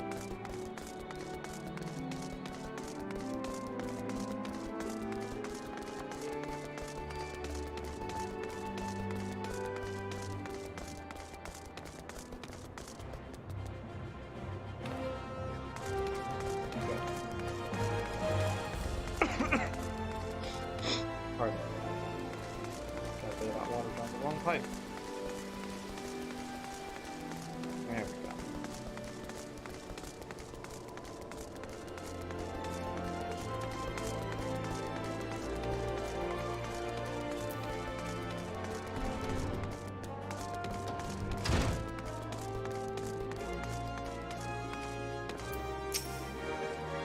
Welcome back, M'aana. I take it you've dispatched the beasts, and with these. With every swing and thrust, you gain valuable experience. You must remember and reflect on each one if you are to recognize and eliminate the deficiencies in your technique. The training under me shall continue once the haft sits so snugly in your hand that you cannot imagine holding aught else. Until then, M'aana. Awesome. Oh, wait. Ah, side quest. Dang it. I got time. God, you're obviously looking for work, eh? Well, you're in luck. Just so happens I have a deed that needs doing. Why, Ladybug's been wreaking bloody havoc on the outside of town. Something in the air of late's made 'em ornery as orcs and rut. Ain't much for fighting on their own, but in numbers they're more than a match for any merchant who's seen more days at the teat than he has on the battlefield. Well, what it'll be? Fancy putting down the 4 or so of the bloody buggers, don't ya? I have no idea what accent that was, but... cows.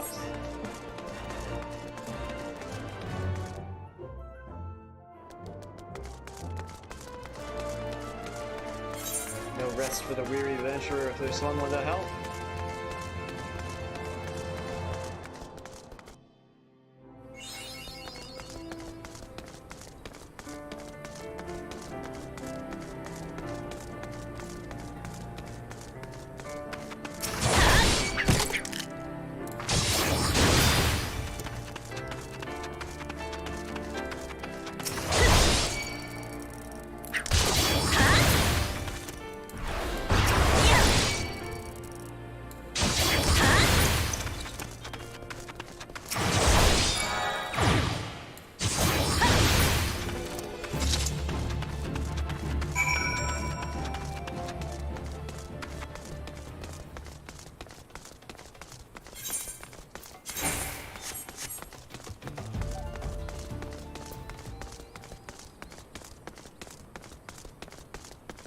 I should be doing the other level 6s first, but oh well.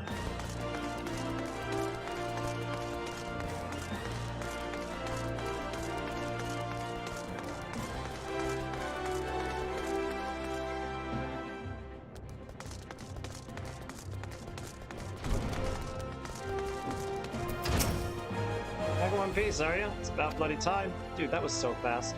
I admit you look as though you just picked up a sword yesterday, but you handled yourself well enough, I'll give you that. Here you go. And here, I'll give you this as well. Ain't worth a knight in Uldal's finest pillow house, but I'm sure you'll find a use for it.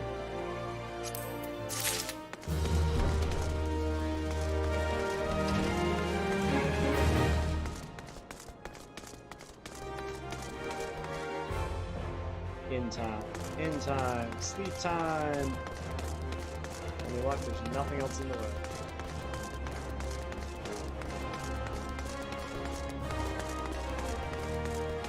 that is the case. It's an incredibly good time. Ah, there is one there, but sorry. I am exhausted.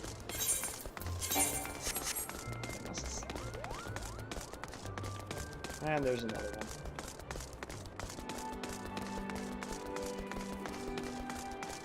I'll pick them up later.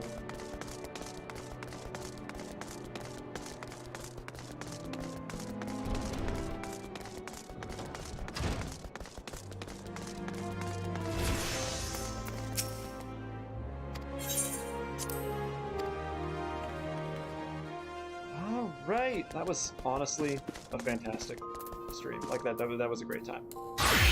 We got through so much. And did so many side quests. Alright.